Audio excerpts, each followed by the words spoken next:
right, Regents, thank you so much for being here early. Good morning, Karen, Regent Finan, how are you? I think you're muted. I can't hear you. Good morning, everybody. Good to be here. Great. Thank you so much for joining us. It is approximately 8:13 a.m. and we're starting a little bit earlier than the original agenda that was published, and a lot of that has to do with some items that will carry over from yesterday. So when it gets to the appropriate time here in the agenda, I'll mention that and kind of describe the process by which we're going to execute those insertions to today's agenda. So to begin, I would like to call to order the Kentucky Community and Technical College System Board of Regents meeting. It is 8:13 a.m. on Friday, March 25th, and I would ask Ms. Duncan to please call the roll. Thank you. Chair Damaris? Here. Vice Chair Stevens? Here. Secretary Fletcher? Here. Regent Cox? Regent Finan? Here. Regent Gallagher? Here. Regent Girdler? Regent Green? Here. Regent Herding? Here. Regent Jackson? Here. Regent Martin? Here. Regent Schaus? Here. Regent Witten? Here. Chair Damaris, we have a quorum. Excellent. I do anticipate Regent Cox to be joining the meeting. He was supposed to be on Teams. Not sure he heard that we were starting a little bit earlier and may not have been able to accommodate in his schedule, but I do anticipate he'll be joining us. And so when he does, we'll announce that so everyone knows he's online with us.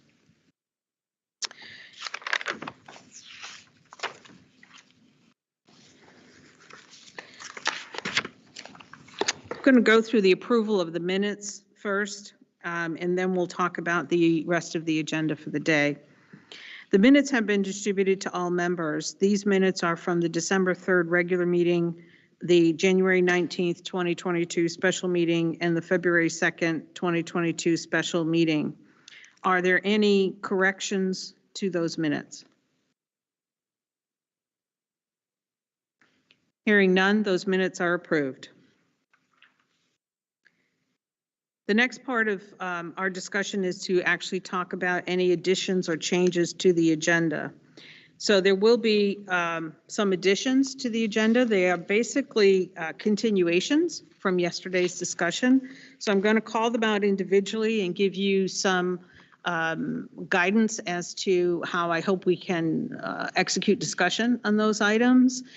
It does involve some presentations from some of the staff, and I know that Dr. Zarapata's probably covered some things with those staff members that are important to us, but I'll reiterate some of those so that folks like Vice President Followell and Chancellor Williams and others who may be presenting know kind of what we would like to hear in today's session. Their materials are all in your onboard, so I would assume that you've all taken the time prior to even coming here yesterday and digested a lot of those materials.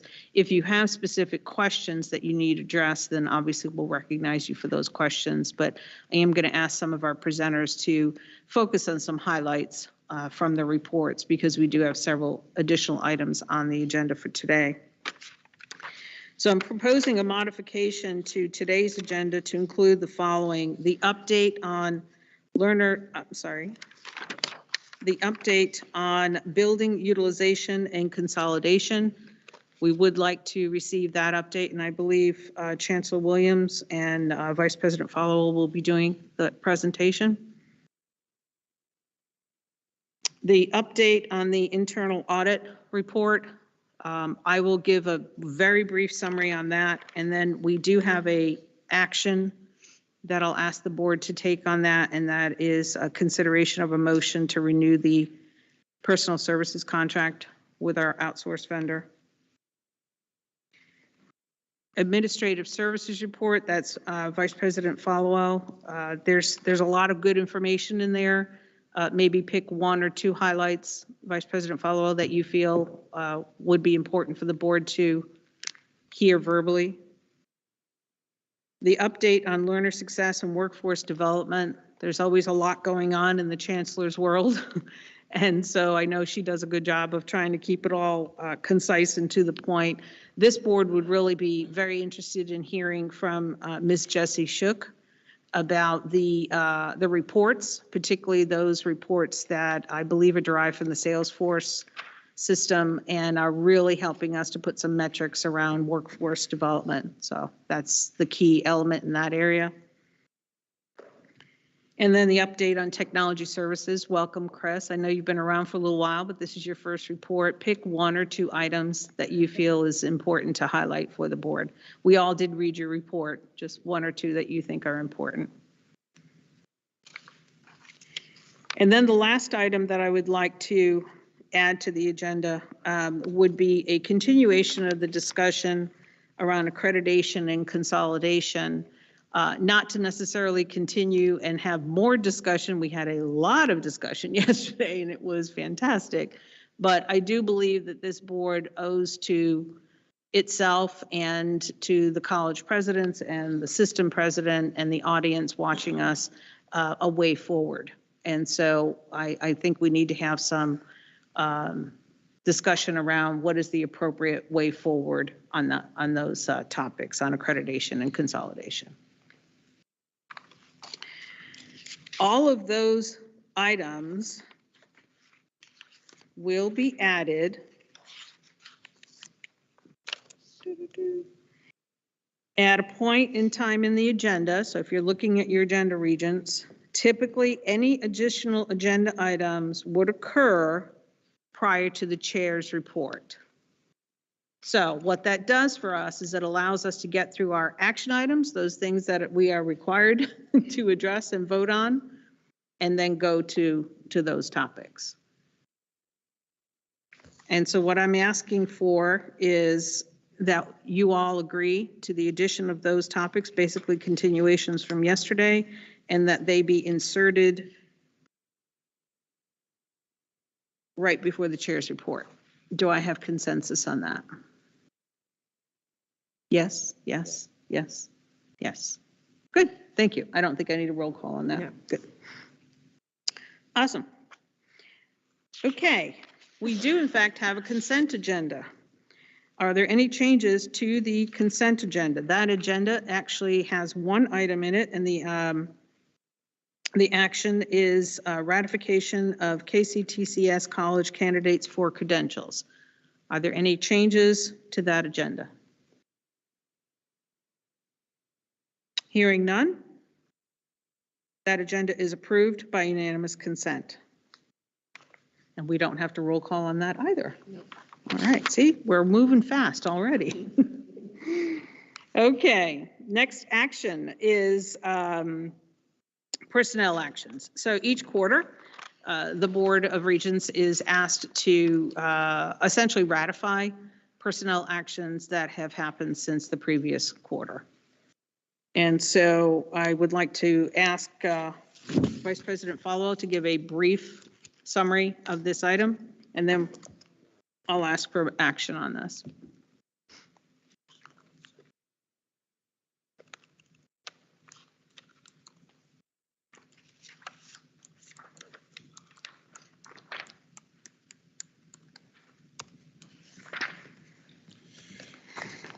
Looking on the summary of appointments, the academic appointments, we've had various ones between colleges. There's roughly 32 appointments there. Before we go further, though, one of them being Dr. Howes as Vice President of Technology. Former Vice President Dr. Lord McCall retired as effective 1/8, and then promotions, nothing to report, special leaves. Unfortunately, there are some deaths to report. You'll scroll forward a little bit. At various colleges that are listed, and even at the system office with regard to that. Scroll on through, we'll go very quickly. Summary personnel, you see the various academic appointments for the various disciplines. Chief Academic Officer was appointed, and I'm looking to see, I've got that somewhere, who that individual was and where it was, but don't have it before me now. But nothing to report on terminal Reappointments, leaves of absence, there are 3 along that line, nothing to report, or 1 along that line, nothing to report, and others. Non-academic retirements, faculty, staff, 22 and 16, scroll forward just a little bit. And then keep rolling. If you will, resignations, 28. We continue to see that because of COVID. And then the real point that I think, scroll on down to the very point that regular personnel actions, we still have 111 people within the UK system, 78 are faculty, 33 are staff. 18A, 151B stipulations, we have 10 people, 4 faculty, 6 staff. KCTCS, as of this report in March 1st, earlier this month, roughly 3,881 full-time regular employees, 1,448 of those are faculty.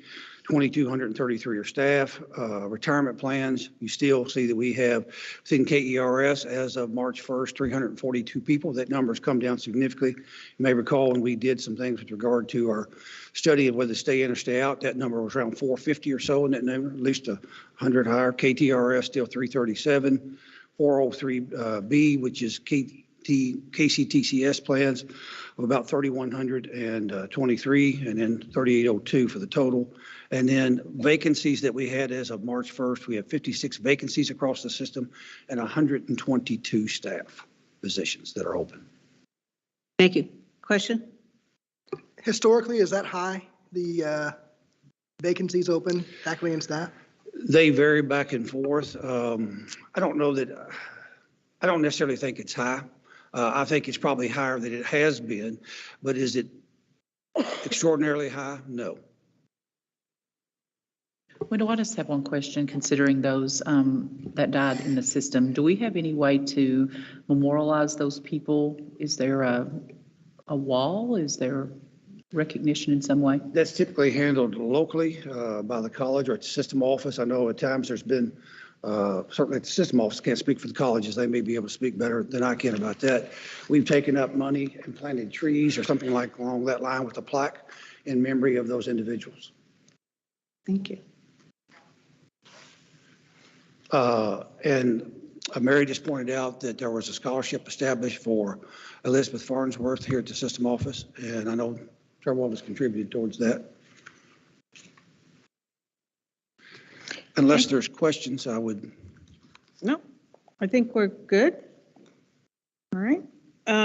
So I'm going to make a motion that the KCTCS Board of Regents ratify the personnel actions listed in the agenda. May I have a second, please? Second. Okay, thank you, Regent Whitten. She is seconding. Let's call for the vote, please. Chair Damaris? Yes.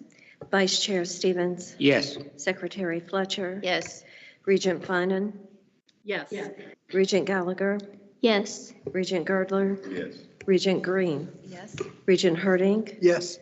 Regent Jackson? Yes. Regent Martin? Yes. Regent Schaus? Regent Whitten? Yes. The vote is unanimous. The motion carries. Thank you. Next item on our agenda is KCTCS non-recurring employee appreciation. You might recall that the Board of Regents actually approved an appreciation, a one-time payment to its employees back in December, and asked that the staff bring forward another recommendation at this meeting.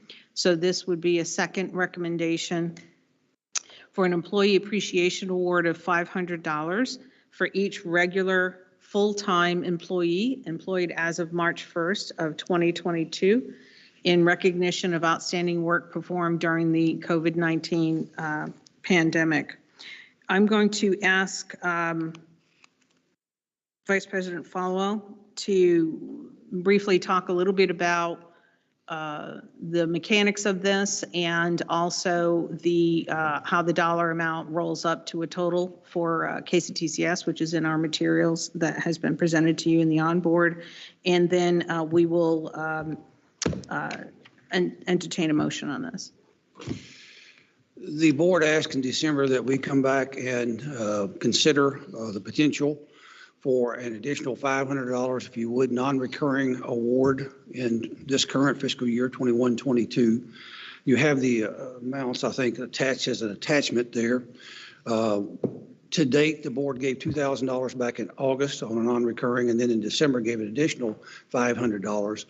At this point, that calculates roughly to about 5.7% dollar figure on salaries this year. The cost for that, for the full-time regular, I think flat amount at $500 is roughly $2.3 million that would be paid out. Now, we have not set a specific date. If the board were to approve that, when that would be actually allocated, I'd have to work with our payroll staff. So, but that could be sometime as early as April to be able to make that happen if the board chooses to do so. Thank you, Vice President Fowler. I'm going to ask the board if you have any questions, or do you wish to discuss this particular item? Regent Herding. Will this in any way affect the, what we're looking at in June meeting for the base salary increases? What we discussed yesterday is recurring, so that would have to be funded in 22, 23, and thereafter. This would be a one-time amount that would only happen this year in addition to what has already been allocated. Thank you. Other questions? Yes.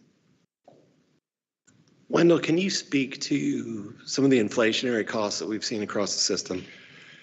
Yeah, I mean, we've seen a lot of things, particularly in trying to order a lot of the HERF dollars and things. Example, we'll talk a little bit with construction or anything else we've done.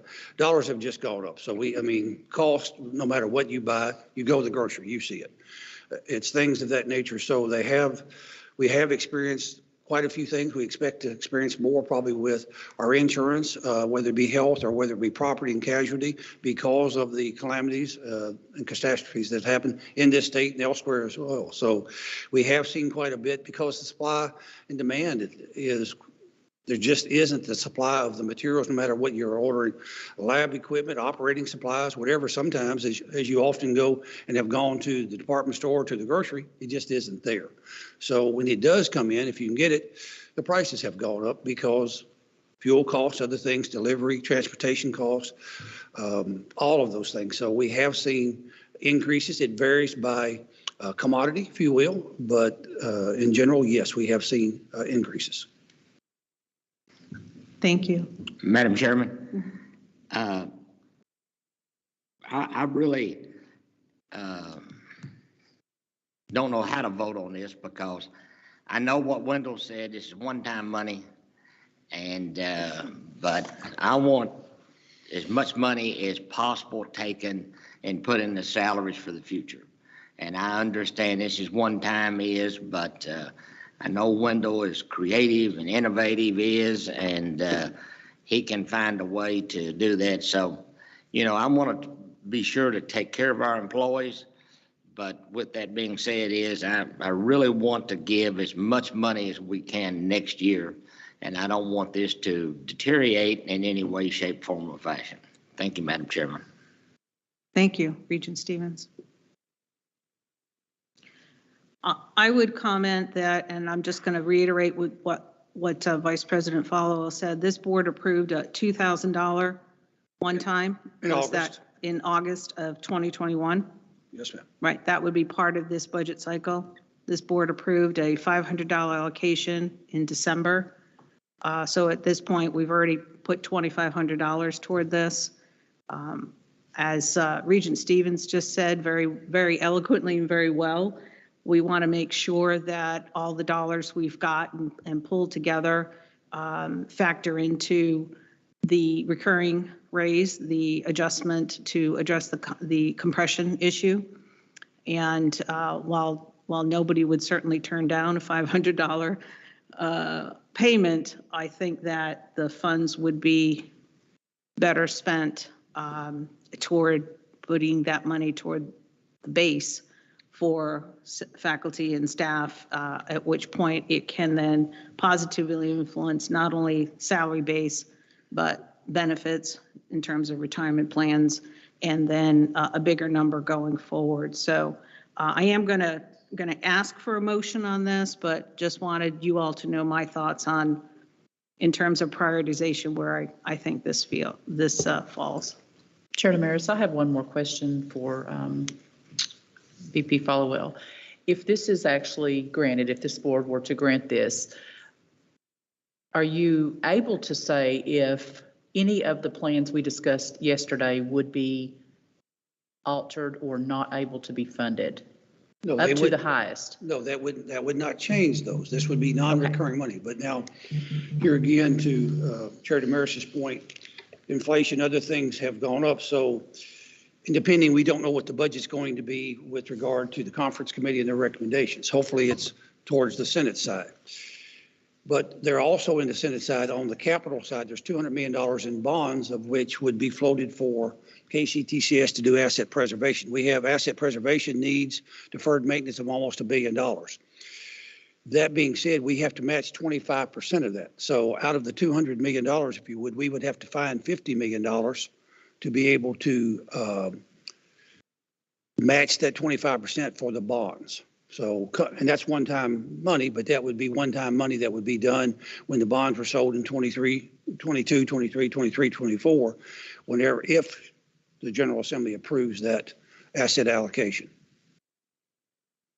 So there are uses for non-recurring money. Spend it one place, can't spend it somewhere else. So that. And I just wanted to add one more thing to this. And I know that we've been speaking budget in the context of rewarding our employees, which is really important to me as well. I know it's very important to this board. However, we still need the flexibility to be able to make these investments in programmatic needs, things that just come up. You know, I think, Dr. Jackson, the thing going on at the Pikeville Hospital, those types of things that just come up and are going to need investment. And I hate for us to handcuff ourselves to the point of where we don't have that flexibility at the college level. Thank you. Okay. Yes. So I guess my question is, would this handcuff us? You would spend $2.3 million to do it, and that's not including, that's using benefits of 18.5%. Will it handcuff you? Not necessarily, no. That's not going to handcuff you, but as I say, that's money could be spent elsewhere. But given employees are high priority, I'll leave that to the board to decide. Okay. I think what I'd like to do is make the motion that the KCTCS Board of Regents approve a one-time employee appreciation award of $500 for each regular full-time employee employed as of March 1st, 2022, in recognition of outstanding work performed during the COVID-19 pandemic. Do I have a second? I'll second it. Thank you. Regent Martin has seconded. Can we please have a roll call vote? Chair Damaris, No. Vice Chair Stevens, No. Secretary Fletcher. No. Regent Finan. No. Regent Gallagher. No. Regent Girdler. No. Regent Green. No. Regent Herdink. Yes. Regent Jackson. No. Regent Martin. Yes. Regent Schaus. Yes. Regent Whitten. Yes. Just give me a moment to tally the votes. We have 1, 2, 3, 4, 4.5, 5.5, 6, 6.5 against. And we have 1.5, 2, 2.5, 4. Correct? So the motion does not carry. And the one-time stipend, appreciation stipend, is not approved. Okay, thank you very much, Regents. Appreciate your discussion on this item and consideration of it in context of this year's budget. Of course, bearing in mind, we're already going to be spending some serious dollars in next year's budget. And to that end, I will introduce Vice President Followell to discuss the budget scenarios.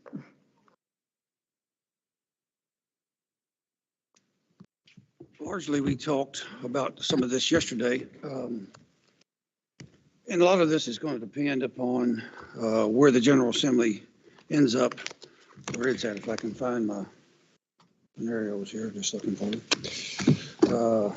Hang on a second. Am I moving too fast for you? He doesn't have his papers marked yet. I've got a bunch of things marked, but I can't, all these tabs. Bring it up, and I'll just talk from here. Looking at the state revenue, currently, our current budget, state appropriation is $179.3 million. That includes $3.8 million we got for performance funding this year.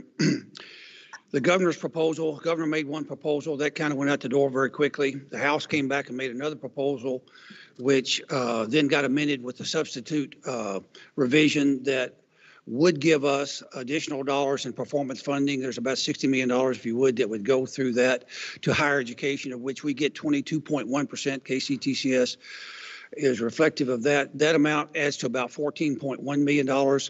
That takes us up to about $192 million if we were to get that. Scroll forward just a little bit. The Senate's version was much more generous, and we would love to see that happen. It didn't include things with the competitive workforce funds of that nature, but as far as true dollars, it's, it adds 21.5 million, but as I mentioned yesterday, about $3.8 million of that is already in our budget this year because it's non-recurring performance funding. We've asked for, the CPE has asked for those dollars each year at the end of the biennium for that 2-year period to be added back to the base rather than just be left out there and you have to re-earn them non-recurring each year. Because it's very hard to plan if you don't know you're going to get that money. You know what I'm saying? Because like we talked about yesterday, a lot of these things that we're looking at is dependent upon what the General Assembly does, what the board decides today with regard to tuition, whether the General Assembly approves the 40 to 50% charge with regard to dual credit. Those things being said, that's about $17 million that would be new dollars along that line. That's good if the board approves the tuition that we're requesting in a later item of $3. Remind the board that we did not increase tuition any this year, and we had the ability to do so up to $5 over the biennia. We didn't choose anything, so you could not, per CPE guidelines, go more than $3 in any given year. So if we'd done $3 this year, we could have only done $2 for 22-23. Since we did 0 for this year increase, we are now able to do $3 in 22-23. That being said, scroll forward a little bit more, if you will, expenses and things.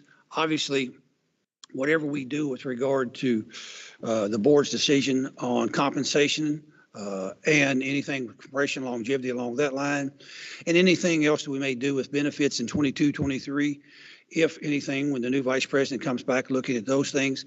One thing that we do expect to have increase come January, and we would bring you all this sometime later this year because we don't really know until September, and that's part of the, I think, procedure that General Counsel Duncan has about proving things along that line, because usually in September, we get, usually it's after the board meeting, from the Kentucky Department of Employee Insurance, what our insurance rates are going to be for the next calendar year. Because on the states, with regard to state insurance, it begins not fiscal year, but January 1 goes to December 31. And typically every year there has been an increase as long as I can remember. What we've tried to do, and that's where the 25% and things I kind of mentioned yesterday gets absorbed. We try to keep it flat to our employee as much as we can so we don't have to increase it. And usually back to Council Duncan's point, that could be several $100,000. I mean, it has been in the past, maybe $500,000, could be more depending on insurance, health insurance rates. In addition, we've just talked about a little bit with regard to inflation for supplies, things of that nature. In general, utilities, I know depending on which part of the state you live in some areas, and that utilities have gone up. I know there's been a lot of discussion with the Public Service Board and the Kentucky KU, if you will, and LGE in Louisville about what the rates and things should be along that line. So we expect some of that to go up. Scroll on up just a little bit. Employee compensation, we've talked about. Scroll down, just continue to go a little bit more. Here's what, if just the flat we talked about yesterday at 4.9 or 3.2, we'll come back and work some of the other scenarios. That's in addition to the $10.5 million that we were looking at for across the board at a 4% raise. And in addition to that would be another $1.3 million in faculty promotions. Scroll on. All right, asset preservation funds I mentioned here with regard to the outlook there, that the House's budget, Senate's budget, governor's budget, all three are different. Hopefully the conference committee will stay to the high side with regard to Senate's budget. Senate's budget did not give us the competitive workforce, but there may be some movement on that, as you heard Hannah speak about last night.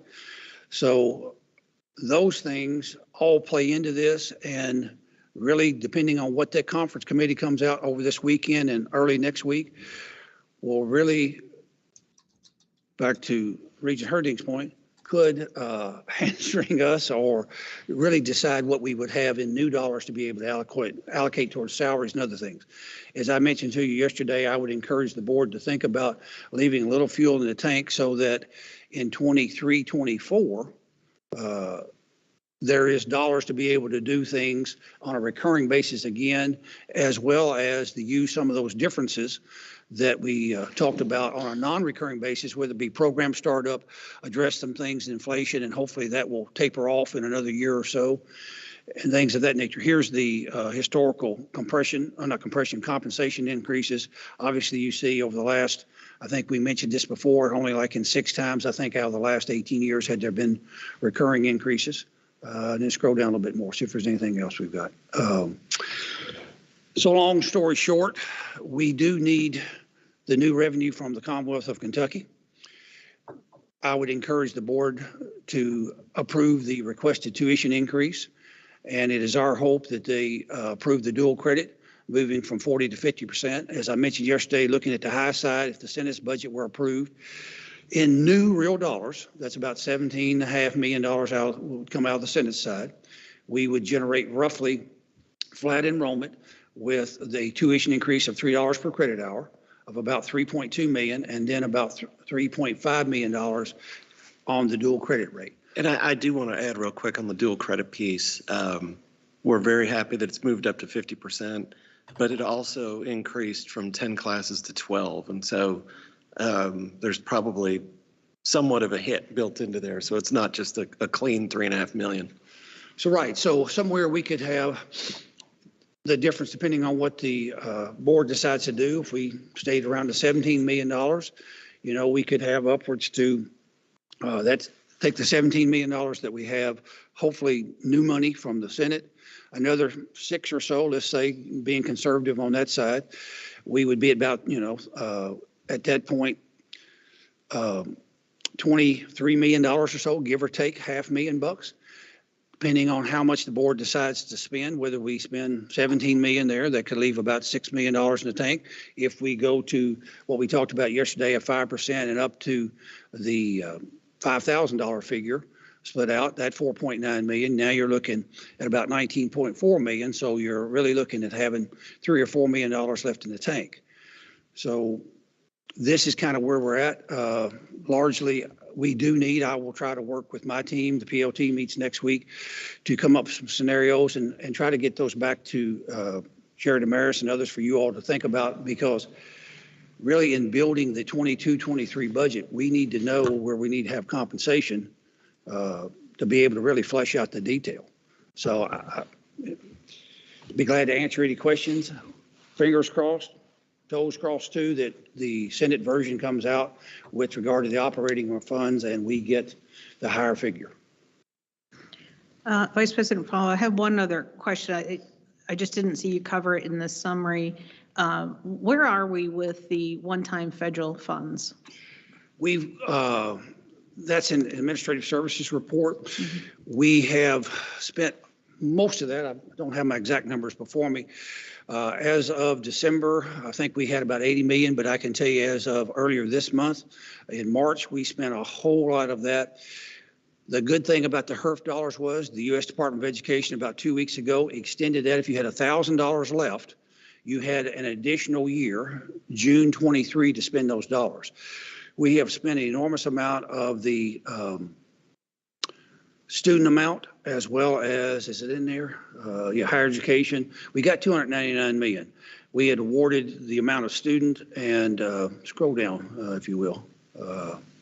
Keep going, because there's a couple charts here, how much we had and how much we've actually spent.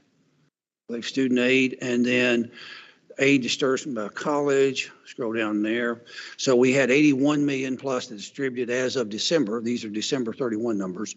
And then 154 million of the institutional had. We feel very confident we will have all of that spent. Back to Regent Fletcher's point yesterday that I've just gotten some email on. We pulled back almost $80 million of that in lost revenue. You had asked how much our cash was. In that sense, if we didn't have that 80 million, we would be about 5.7 months worth of operating cash, about 154 or 57 million. I just got that number from my team. As far as reserves, I've just sent to Hannah with regard to the operating reserves. That's in our budget. That's about $13.6 million that the colleges have. So, And that's the total reserve is 13.6 yeah, that's the by college. It's in the budget, 13.6. plus the 80 million that the HERF money is still out there. Right. That's not been reserved at that point when we budgeted. That would be dollars we would have to be able available. Yes, that's one-time money.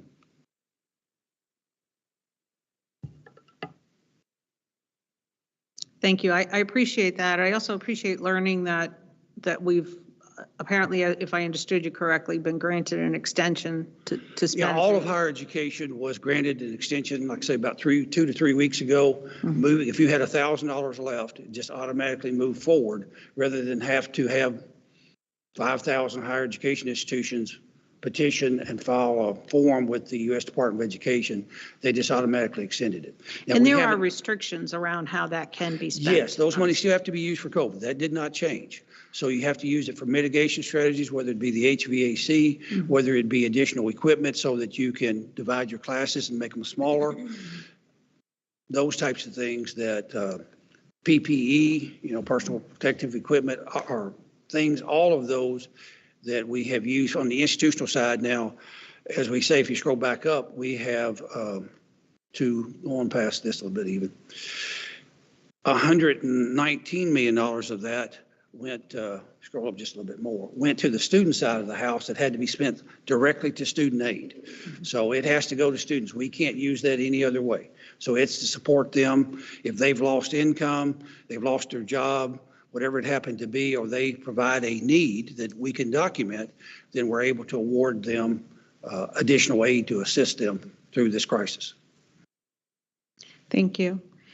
So I'll remind the board that this is an information item. We're not taking any action today on relative to the budget. We would do that in June. But if there are any other questions for Vice President Followell, I'm going to recognize Regent Schaus first and then Regent Herding.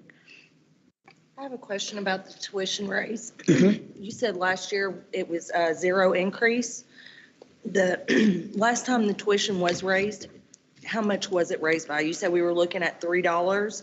I believe, and I have to go back and check, but I think it was $5. I want to say, it seemed like we went from 174, I want to say, presidents may remember, 174 to 179. Yeah, I think it was $5. Yeah. 2 years ago.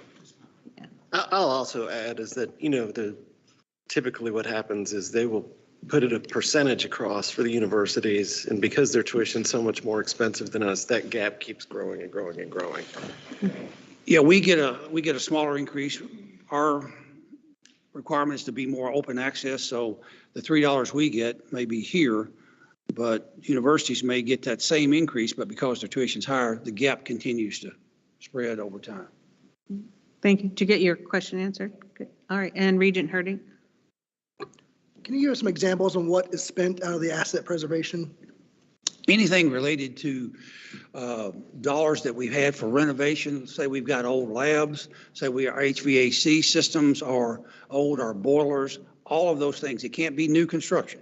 Has to be for items of which is deferred maintenance, sidewalks, all types of things to basically get your campus, modernize your campus to back to today's standards. And we have lots of inefficient, old HVAC systems across our things that are very high use in energy, very costly. We have done a lot of energy management projects, but, you know, for example, Owensboro Community Technical College, it's our newest college in that sense, but it's 35 years old. Roofs, I mean, HVACs, all types of things that are just have lived their useful life and are on borrowed time. Does that include demolition? That is a question that we are seeking counsel on from the finance cabinet, such as at Henderson, whether that would include Henderson's dollars or not to be able to do that. We have made a suggestive argument with the finance cabinet for some of that, but we've not gotten confirmation clearly yet. Because we are relocating to the academic building, that's part of our discussion. And relative to assets in general, and I don't recall where this sits with the General Assembly, is it still the case that if we sell off an asset that the proceeds go back to the state? There is budget language in, and there's current budget language as well as being proposed. If the state funded it, which many of our facilities, the state funded. Before Bill Smart and those types of things, the state may have funded it. A lot of our facilities, as I mentioned, are older. So even using Owensboro, for example, 35 years old, that campus now, that was funded by the Commonwealth of Kentucky. If we were to sell a facility, Owensboro's campus, that facility on that campus, those proceeds go back to the Commonwealth of Kentucky. Only where, like Bill Smart, where we put in money, those types of things, or we paid for it, we purchased property and then built upon either private donations, and it's proportional. So if we put in 50 cents on the dollar, we'd get 50 cents. 50 cents has goes back to the state. And we've talked about some of that. Had some conversation with the governor's office, state budget director's office regarding those things. In some ways, it's to our advantage to sell them because we don't have the utilities and things on them, but it's also to our advantage to lease those and get some money from them, let somebody else deal with them on some things. We've got a meeting actually next week with Secretary of Finance to talk about some other things, innovative ways to accomplish some things with other opportunities of land and things that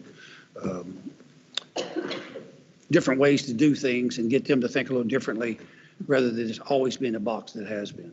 Great. And I think we'll probably hit some of those more details during the building utilization presentation. Is that correct? We'll hit a little bit more discussion We on can that. we can talk about those, but we've not specifically, but we do have a lot of facilities. You all didn't go to the technical campus, but I don't know, Dr. Linda can tell us, but was built what, in the 60s? Right, and the campus over at Jackson with regard to Lee's College campus, that's 100 years old. So we've got facilities that are fairly new because of Build Smart, but we've got a lot of facilities that are very aged and need all types of things, such as at Maysville, structural problems with their main building, some things that the Jefferson campus with regard to the labs that they have in the Hartford building, all of these things are just not equipped for today's technology and what's required for business and industry. Thank you. What do you need from us, Vice President Followell? This is an update item. I know that we gave you a lot of guidance yesterday around the compensation piece. Is there anything else you need from this group? That's the biggest thing, is basically what we're going to do or what you all want to do so that we can build the budget with regard to compensation. Okay. Because that will drive everything else, and we will know more about that within the next week or so with regard to the General Assembly and what you all do today with regard to action on tuition. Great. Thank you. Are there any other questions? Clarification question. So again, because I asked the question the wrong way yesterday, not cash on hand, total assets at this point, 13.6 million is No, it? total reserves, not asset. If you look at our assets, we've got several $100 million in assets because our assets include the facilities in addition to cash. Are there foundational monies that could help with some of the building repair? The college foundations are independent of KCTCS. I understand. That would be more of a thing that many of the presidents, you may want to ask them, they could speak to that better than I could with regard to the foundations. And the system foundation, is there money in the system foundation that could support some of what we're trying to do? They do with regard to scholarships, things of that nature, but not to the level that you're talking about with facilities. Thank you. I would say that if you look at the MOAs that we have, I've had familiarity with all 14 of our foundations in my previous role. They were established not to provide any dollars towards general operations, facilities, maintenance. It's not what they were created to do. So for many of them, they would be prohibited from giving any sort of money towards that. It has to go towards new program development, scholarships, and things along those lines. But they might be able to keep us from having to raise tuition. Sorry, They might be able to keep us from having to raise tuition this year. I do not think that's possible. Not possible. So typically, are you saying that the funds are restricted to spend dollars on items such as scholarships? Or, Speaking from my own foundation, our college, 98% of the dollars there are restricted. Larry, could you come to the speaker so everyone can hear you? Can you come to right here, the mic's back there. And if I could say something prior to Dr. Ferguson, there are very strict legal requirements about entanglement with foundations because they are a different type of legal entity.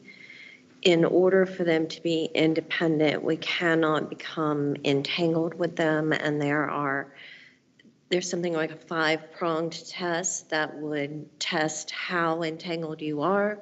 They would essentially, if there's too much entanglement, become part of us.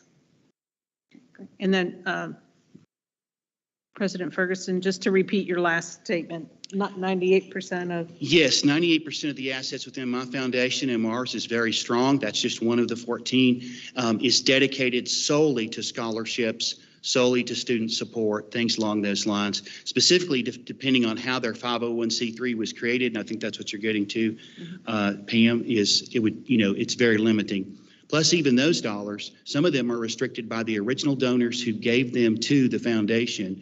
So, for instance, we have some scholarships that were established by donors that really aren't even applicable to programs or things that exist anymore, and they're no longer there. That requires us to seek outside counsel if we even want to even try to attempt to access those dollars. And we can't utilize, because of the entanglement issue, we can't utilize House counsel with KCTCS. So there's just a lot of constraints with that.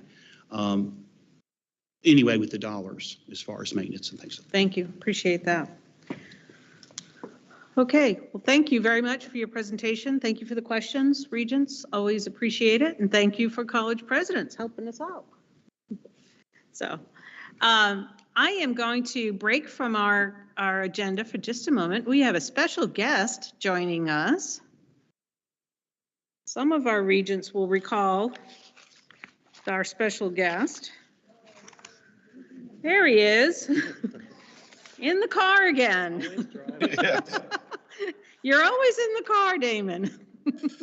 Well, good morning, everybody. So I was in between appointments, and I stopped at what I thought would be a quiet place, McDonald's, and it turned out, I guess, it was a Friday meeting of octogenarians. So it was a little noisier than I suspected.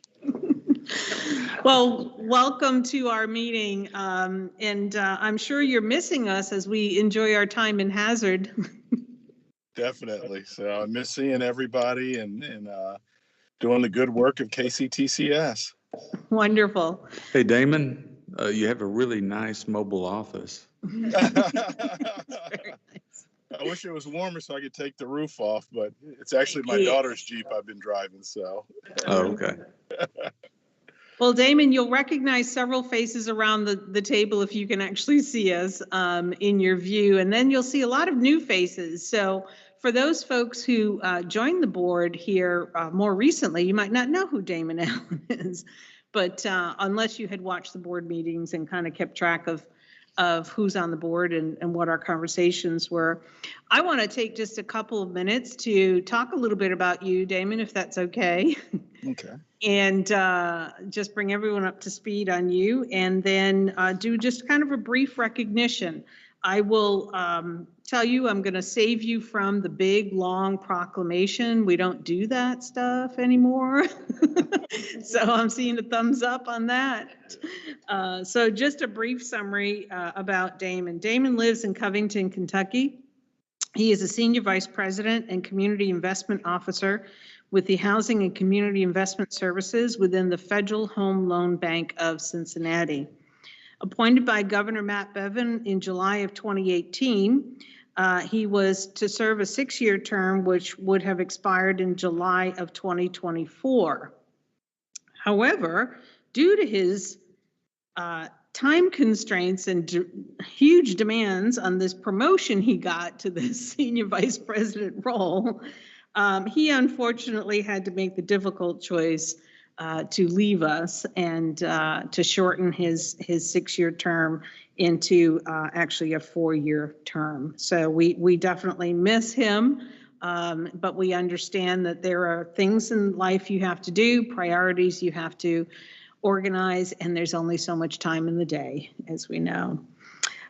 He has served on various committees during his tenure with the KCTCS Board of Regents, the Executive Committee, the Finance Committee, the Academic Committee. He was also the chair of the Finance Committee during part of his tenure. Prior to joining the Federal Home Loan Bank of Cincinnati, Damon served 4 years as a captain in the U.S. Air Force. He holds a BBA in accounting from Howard University and an MBA in international business and finance from the University of Miami. And so we miss you terribly, Damon. We wish you well and congratulate you on your promotion. I believe that started earlier this year, January of this year. Is that right? That's right, January 1st. Wonderful. And we have this awesome certificate. I don't know if you can see it. It's a little small, but Yeah. I'm holding up something. I know that Amy and folks will take care of sending that over to you, that we want to send you, but we really wanted to take a few minutes and pause in our agenda to thank you for your service to this board, your service to the Commonwealth, and give you the opportunity, if you had some words you wanted to impart, words of wisdom to this board as you officially sail off into the sunset. Well, Lisa, first of all, thank you for the very, very kind words. I do miss you all. I miss the good work of KCTCS. For the newer Regents, I would just say the work that you all do is important. It's impactful. I think some of these other universities with semi-professional sports teams get a little more recognition, but I think KCTCS has more of an impact on the Commonwealth, and that's something that you can hang your hat on and be proud of. So I thank you for the recognition. I thank everybody I've served with. I thank the staff there, from, Paul to Pamela to Keith, who kept my technology running well, everyone there, Amy, et cetera, Hannah. And just really, I appreciate you all, and I wish you all the best in your future endeavors, and keep up the good, hard work. Thank you, Damon. Round of applause for Damon. Thank you. All righty, we're going to let you sign off. Get back to work. All righty. Thank you. Take care, everybody. Thanks. Bye-bye. I didn't know that was coming. I guess I didn't get that officially approved in the agenda, but it's okay. Actually, it was in our agenda. It's just we started earlier, so we had to kind of stick it in between there. I know that Vice President Falwell mentioned the tuition increase. He did explain, I think, pretty well that CPE puts out the guidelines for those. And as we look here on the screen, I'd like you to scroll down just a little bit. The current in-state student amount is $182, and then the out-of-state contiguous 364, and then a completely out-of-state student 637. Region America 182 is what we're I'm sorry. requesting to go to. 179 Uh, is current. I apologize, 179. If it were to go to the 3, it would be 182. So these numbers reflect what it would be if this board were to entertain and pass that motion. Is there anything else you'd like to add to this, Vice President Followay? I know you talked a little bit about it before, but. I understand it's very hard to have to ask this board to increase tuition given our students. But I would also tell you the things we talked about yesterday and other things are not possible without having to have additional revenue. KCTCS's tuition remains roughly half of what the lowest other public university is, and that's KSU. We're roughly half of what theirs is. We're 3 to 4 times less than what the University of Kentucky, which is the highest, and that doesn't include their additional fees. I think the presidents could also add to that, as unfortunate as it may be, we are asking you because we do need the revenue. And in some cases, you have colleges such as Hazard here today that I think Dr. Linden could speak to, that what this tuition increase, and this is one of the neediest parts of the state, but what this tuition increase means to her and be able to do the operations, because she will not get performance funding money as things currently have. And she will still have to find resources to pay for through reallocation for anything we do with regard to compensation. So I would encourage the board, as a tough a decision as it is, to approve this request for $3 per credit hour. And Thank you. I think Dr. Linden, did you want to, I don't know if you want to recognize her chair, Damaris. Dr. Linden, if you want to provide input. Thank you. Yes, Mr. Followell read my mind. I was sitting there thinking, you know, even though we are in one of the neediest parts of the state, HCTC will not receive any performance-based funding. Neither will Big Sandy, Ashland, or Southeast, and we're all serving this same demographic here out in the East. And yes, the economy is hard here, and yes, things are tough. But in order for us to be able to fully recognize the good work of our employees, the good work of our faculty and staff, we need to have some way to bring in additional revenue so that we will be able to do so, that we will be able to not only afford the one-time raise that will happen in next year, but also to make that recurring and look at what we can do the following year. So this revenue is just critical for those colleges who do not receive performance-based funding. Thank you, Dr. Linden. I don't know, there may be others. Regent Witten has a question. Dr. Linden, I hate that you sat back down because I was going to try to ask you a question. So the 3 colleges that you mentioned, can you go into depth for the rest of the board on why those 3 do not receive performance-based funding? Okay, and there's 4, and it was 6, but it's my understanding that now we're back down to 4. No, Madisonville's still in there? Okay. I'm sorry. Yes, so Madisonville is in there as well, and also Henderson was in there. So there's actually still 6. I thought we were in a little bit better shape, so I apologize about that. Yes, so there's 6 colleges actually that do not receive any performance-based funding.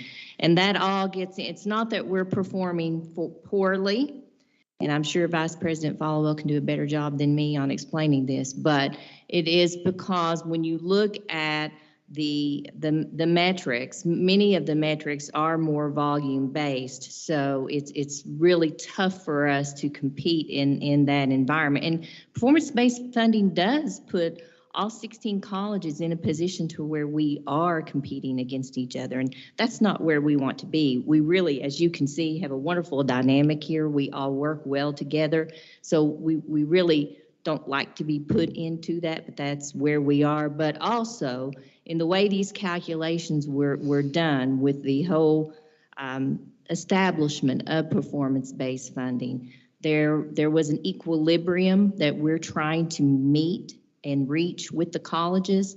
And when all that calculation was done and performance-based funding was first set up, it was determined that some colleges were above that equilibrium level and some colleges were below it. And, you know, I look at the fact that some of the funding that we have received in the past at HCTC, our legislators, you know, they really worked to make sure that we got that funding for needed programs and needs that we had at our college. So I don't really consider that we were ever out of equilibrium or overfunded, if you will. That's a term that gets thrown around. But we are not able to receive any additional funding until the other colleges are put into equilibrium with the other 6. So there's 6 that are considered above, and the rest are considered, the other 10 are considered below that equilibrium. And in the calculation, they're trying to get us to where we would be in equilibrium. So when you do the calculation right now, it looks like HCTC is a little over $3 million ahead of where we should be. And I'll never receive any performance funding until that $3 million is paid back and until we all get on that equal playing field and that equal level. And I hope I did an okay job explaining that, but Yeah. I Thank you, I don't, Dr. Sarah, I want to say something. I want to say something as well. Good. Yeah, go ahead, Dr. Yeah, Sarah. so Representative Tipton and Senator Givens have typically carried the water on performance-based funding. One and I had a meeting with them, as well as Aaron Thompson and some others. We recognize that there's some issues with performance-based funding. There is Aaron Thompson and Representative Tipton have agreed that we'll be discussing this. So the business officers are going to start discussing these things over the summer. In the fall, the President's Council of CPE, as well as Senator Givens and Representative Tipton, will talk about ways to do that. Do you want to touch on what Yeah, they're we're basically looking at, for much like what was done for the four-year institutions in that sector with Moorhead, with KSU, there would be a hold harmless amount reflective that, as you heard yesterday with President Adams from Southeast, you've heard Dr. Linden. There's not mass transit here that there might be, and students here that there might be in Lexington, Louisville, the metropolitan, more urban areas. So the distance and part of the funding that was received historical recognize those things. The metrics grades everybody the same, but it doesn't recognize geographical, cultural, other types of things that are just not part of that. So when you take those things out, then and say everybody's the same playing field, they may be measured the same way, but there are dynamics that are not within that performance funding that just numbers alone do not capture. And this is the exact same thing that Sue brought up yesterday in the Ivy Tech presentation, and that they do have rural colleges where they give them equity adjustments. Mm-hmm. So it's a long story. I think Dr. Linden did a good job with that. Some of it is historical. The $3 million she talks about is recurring difference. So it's not just one time would be if she paid or if everybody else got up, to that level. But to do that, we made a request with the CPE. We talked to them about it. The potential amount that the Senate would give us at $21 million brings us closer to that. And it would drop to 4 colleges at that point. But the overall fund, to get everybody to equilibrium, we're talking roughly $63 million in new recurring money that would have to come to KCTCS. Now, I also point out KCTCS is significantly below. We're half what it per FTE, what it costs to provide education here. We provide the most credentials in the country, things of that nature. We're at the top of the list, yet our funding has historically not reflected that.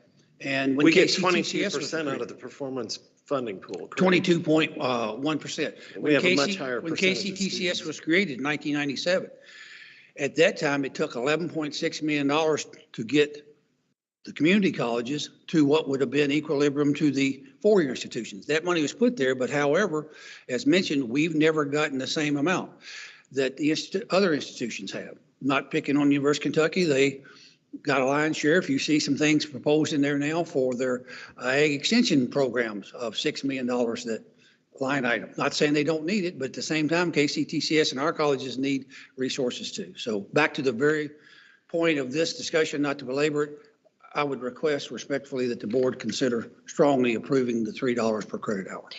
And before we entertain that motion, just to, so that the board knows, this is not just idle discussion. We are prohibited by the legislative nature of performance funding from changing the formula. Correct. Until what time?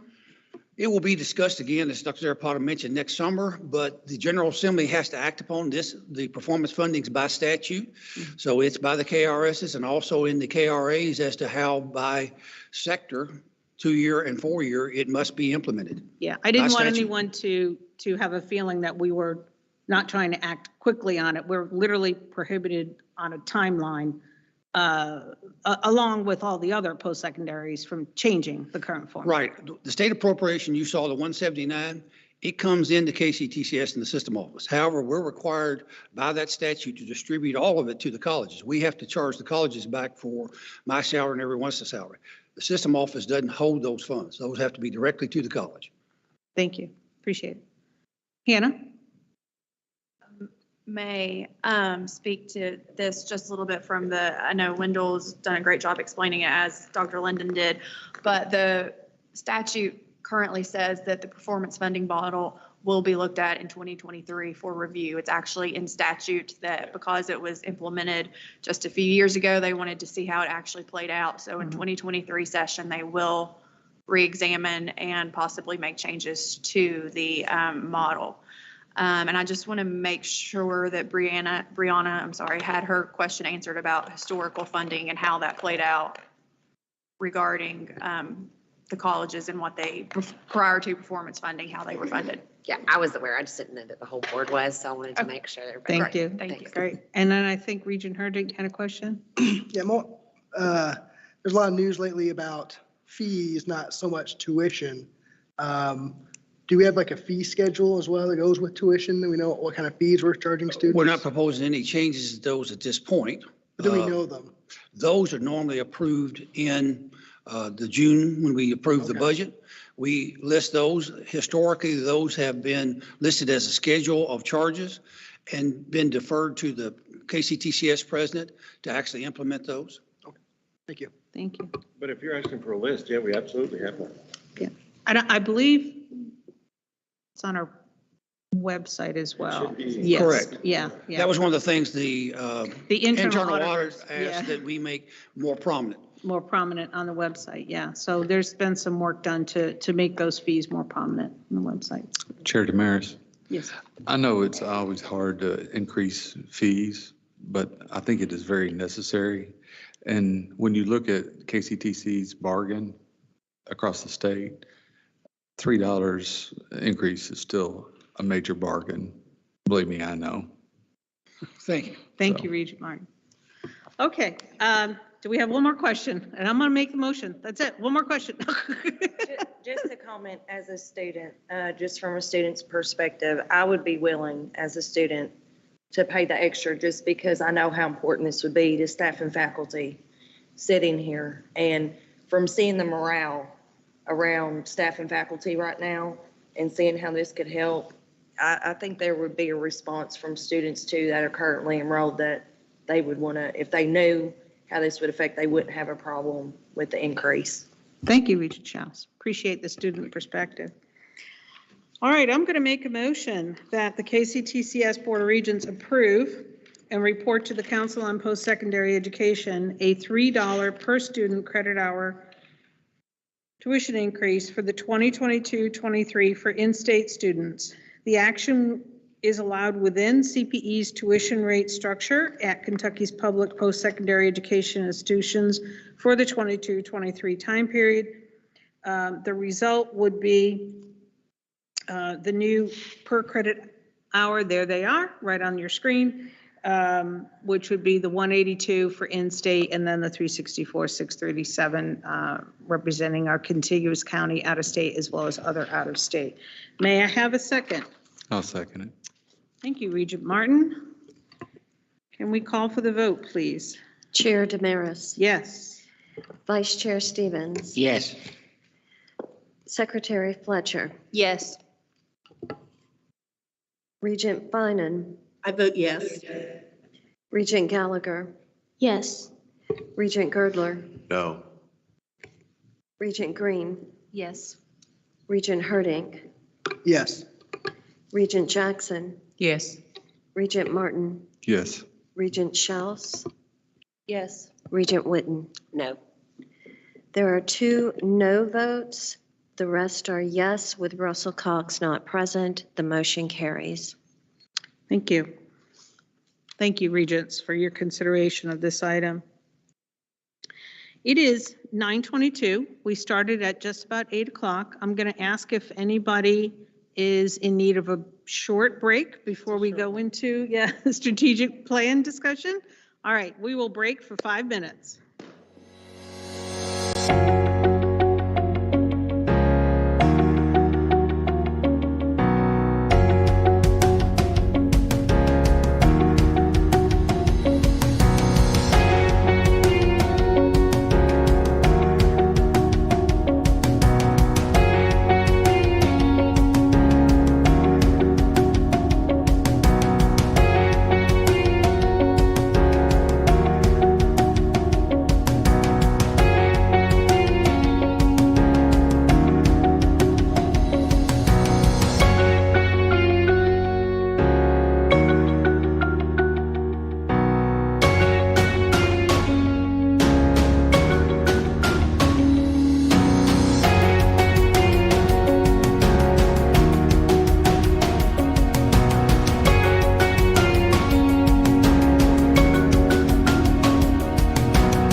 All right, thank you, everyone.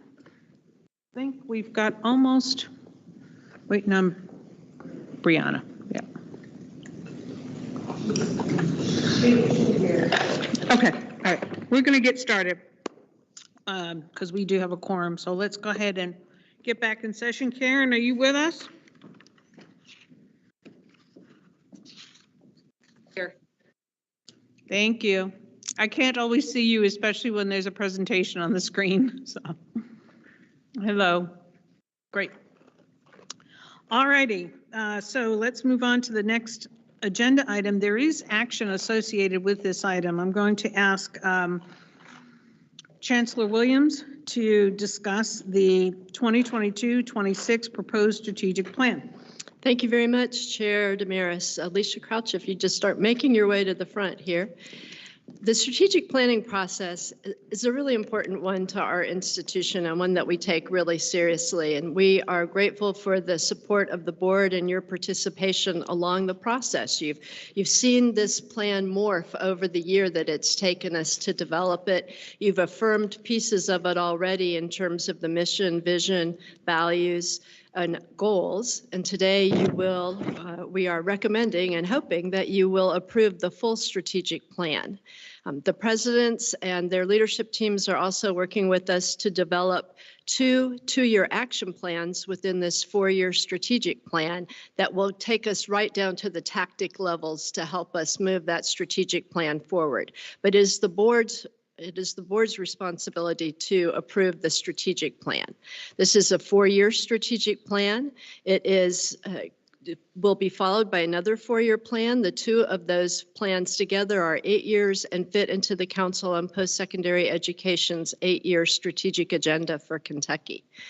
I really do want to take a moment and thank all the people who have been part of that. Alicia Crouch, Associate Vice President for the Office of Research and Policy Analysis, and Alan Lawson and her office have been extraordinary leaders of this process. Our presidents, our chief academic officers, chief student affairs officers, workforce solutions officers, and particularly the institutional effectiveness and institutional research peer team members have spent a lot of time working on these metrics, working on these goals. We were charged by the presidents, and the presidents were charged to come up with a plan that's simple and easy to share with any other member of the, outside or inside the KCTCS community. And we believe that this plan really meets that. Alicia will start with a short kind of update on our current plan, which was from 2016 to 2022. Understand, please, that plan will not finish until the end of July, and the actual metrics for that plan will not be reportable until the September board meeting, but she can certainly tell you where we are right this minute. So with that, I'm going to hand it over to Alicia. Thank you, Dr. Williams. And to reiterate what she said, I'm really excited to be here. And this is a culmination of a year's worth of work. And I thank everybody who has participated, whether that's through survey feedback or the presidents, as well as those IRIE folks and the people in my office who have been busy calculating a lot of metrics for the few that you will see today. So with that, as Dr. Williams mentioned, we're going to start with a review of where we are in the current plan. So we did have 5 strategic plan goals in our last strategic plan cycle. So it was a 6-year strategic plan lasting from 2016 to 2022. So similar to how we develop our plans now, it was developed in collaboration with a lot of different folks. So students, employees, educators, legislators, business owners, and the community leaders. As with our current plan, you will see that alignment with the Council on Post-Secondary Education as we go through this. And it was, again, supported by those 2-year action plans that kind of get down into the nitty-gritty and help us make the moves to impact the performance measures. So with that, so there are the 5 goals. So that first goal is raising the level of educational attainment in the Commonwealth. And what you will see here is that we have met these metrics to date. So there will still be another year of data forthcoming planning that we'll present in that September presentation. But our graduation rate, our target was 31.5%. We've really blown this one out of the water through the life of that strategic plan, and we are now at 40.2%. We do have that early data for this last piece. We have another semester to go, but we are already meeting the target for this one. So this is one that we can check off and say we did meet the target. And then, as Wendell discussed with the affordability pieces, we are more affordable than the four-year institutions. So our target here was to be half as expensive as the four-year public institutions in the state of Kentucky. So if we're below 50% on this one, that means that we are passing. So this is the only one where you'll see if we have a lower number, then we are actually above. We are at 45.9% right now. So the cost to our students is 45.9% of what it would be if they were at a four-year institution. So goal number 2 is to increase success of underserved populations. So this is that DEI, diversity, equity, and inclusion goal. So here we're looking at 2 metrics. The first is a retention rate for underrepresented minority students, and the second is a graduation rate. So the retention rate is a final data point here. You will see that we fell a little short, 0.4 percentage points short of the target on this one. This was one that was impacted by COVID. So we had a step backwards in this metric for the final year in the strategic plan cycle.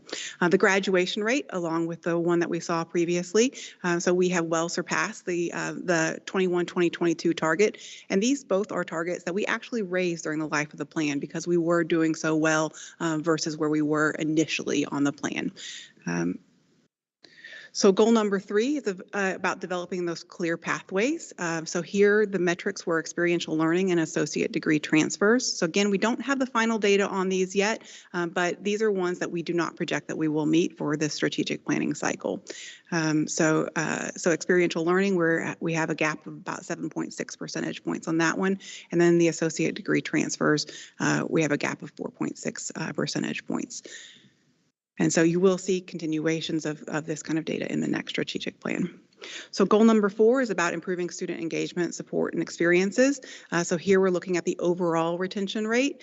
So we did meet this one. So just barely 0.1 percentage points above that goal. And again, this was impacted by COVID. And then the student engagement, what we're really doing there is we're surveying students to see how engaged they are because we know that student engagement leads to success. So this is one that we have this light green check mark that indicates that we're meeting on some of the pieces, but not all. So there are 5 components to this goal, and right now we're meeting on 3 of those components and not meeting on 2.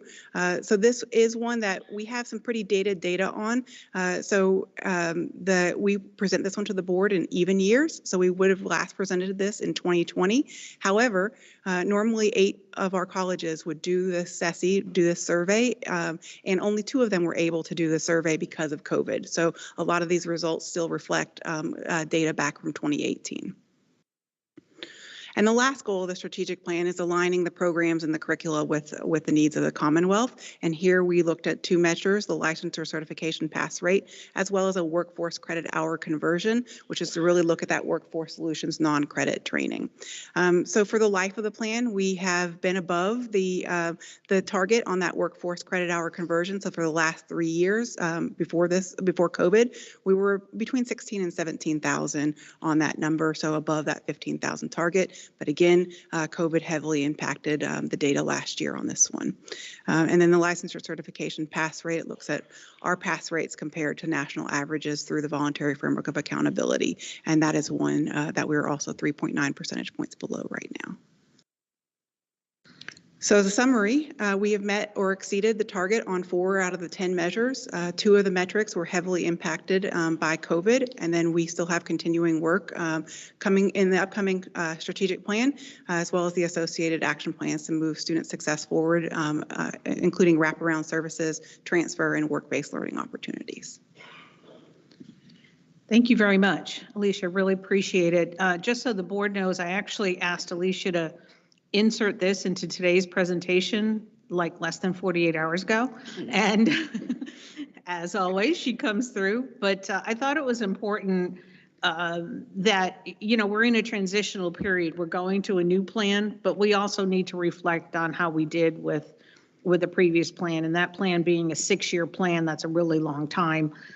What I would be interested to hear as Dr. Williams presents the new plan is what aspects of the old plan did you carry forward, and why did you carry them forward? Obviously, some of these measures did not show a positive outcome. However, nobody would have necessarily predicted a pandemic would happen in the middle of our 6-year plan. So we can easily point to the data, the time frame of the data, and clearly articulate where some of those impacts lie. So thank you very much, Alicia. I appreciate your update and look forward to hearing more from Dr. Williams.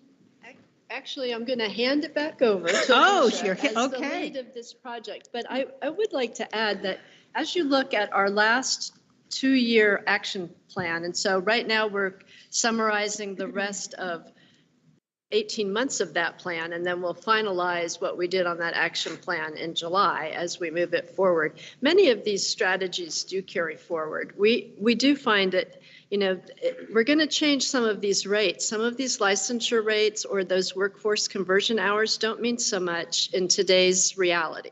What means a lot is those ability for the students to get work experience while they're in class, to continue to work on making our academic programs more flexible and accessible. So that might be a combination of hybrid, meaning a little bit in the classroom for that hands-on stuff, but a lot online, so it's more convenient to our students and their work and family schedules. It might mean pulling together programs so that the students meet, you know, one Saturday a month and do the rest of their work online. There are lots of ways to meet some of those special population needs out there.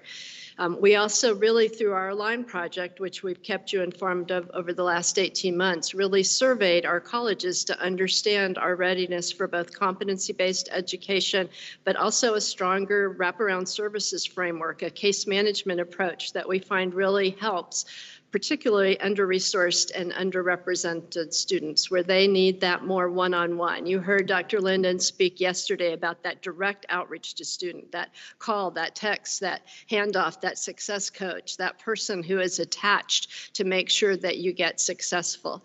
And so, you know, some of these metrics, it would have been nice had we done them or met them, but sometimes you find things out too. Alicia kind of went through that associate degree transfer, but we included Associate of Applied Science associate degrees in there, as well as the 2 normal transfer degrees, the Associate in Arts and Associate in Science.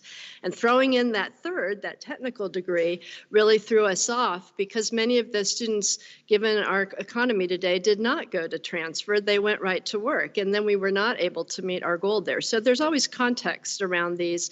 And you set a plan, and as you said, Chair Damaris, 6 years is a long time. I mean, even besides the pandemic. So I'm really glad that we've moved to a 4-year structure, and I'd ask Alicia to take you through that now. Chair Damaris, may I ask one question about, I think it was goal 2? Sure, yes. Do you think there was any impact in a very small sample size for that comparative to the general population served? Do you think that impacted that? So yes, so we typically have about 2,000 students, and then we had fewer students in this denominator with the pandemic. So at the system level, there's not as much, but when you get down into college level, yes, there are cohorts that are 15 or 20 people, and so there are big swings in the data for that. But I really we made a lot of progress, I think, on this retention, on closing the retention gaps between the total and the URM. So what you'll see is while we did fall a little short of that retention goal, we were able to continue to close the gap on the retention rates for the total and the URM. And then when we look at this retention and the URM, so I talked a little bit about the cohort sizes. We're looking at a subpopulation of KCTCS. So we're looking at, for the retention rate, those students who start with us their first time in college, post-high school, so don't have any previous post-secondary experience after high school.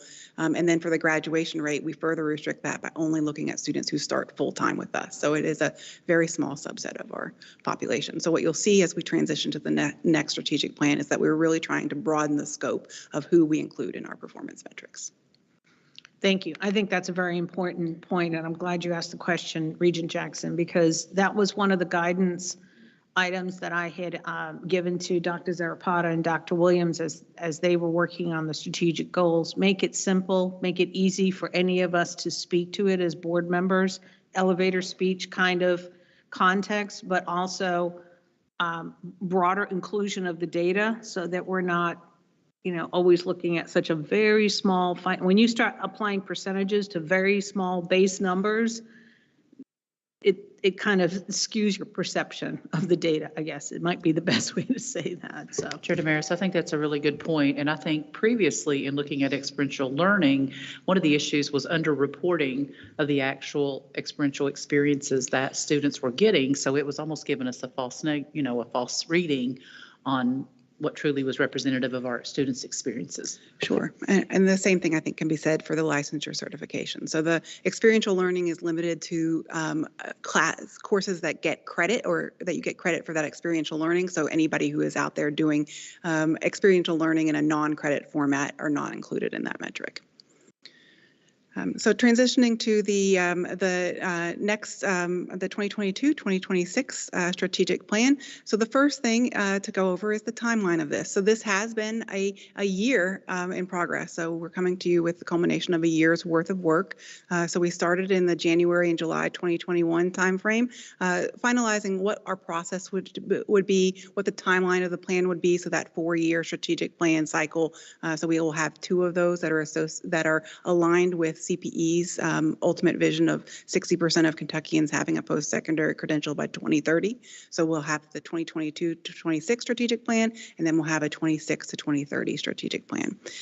So we also completed an environmental scan and provided input into that CPE strategic agenda.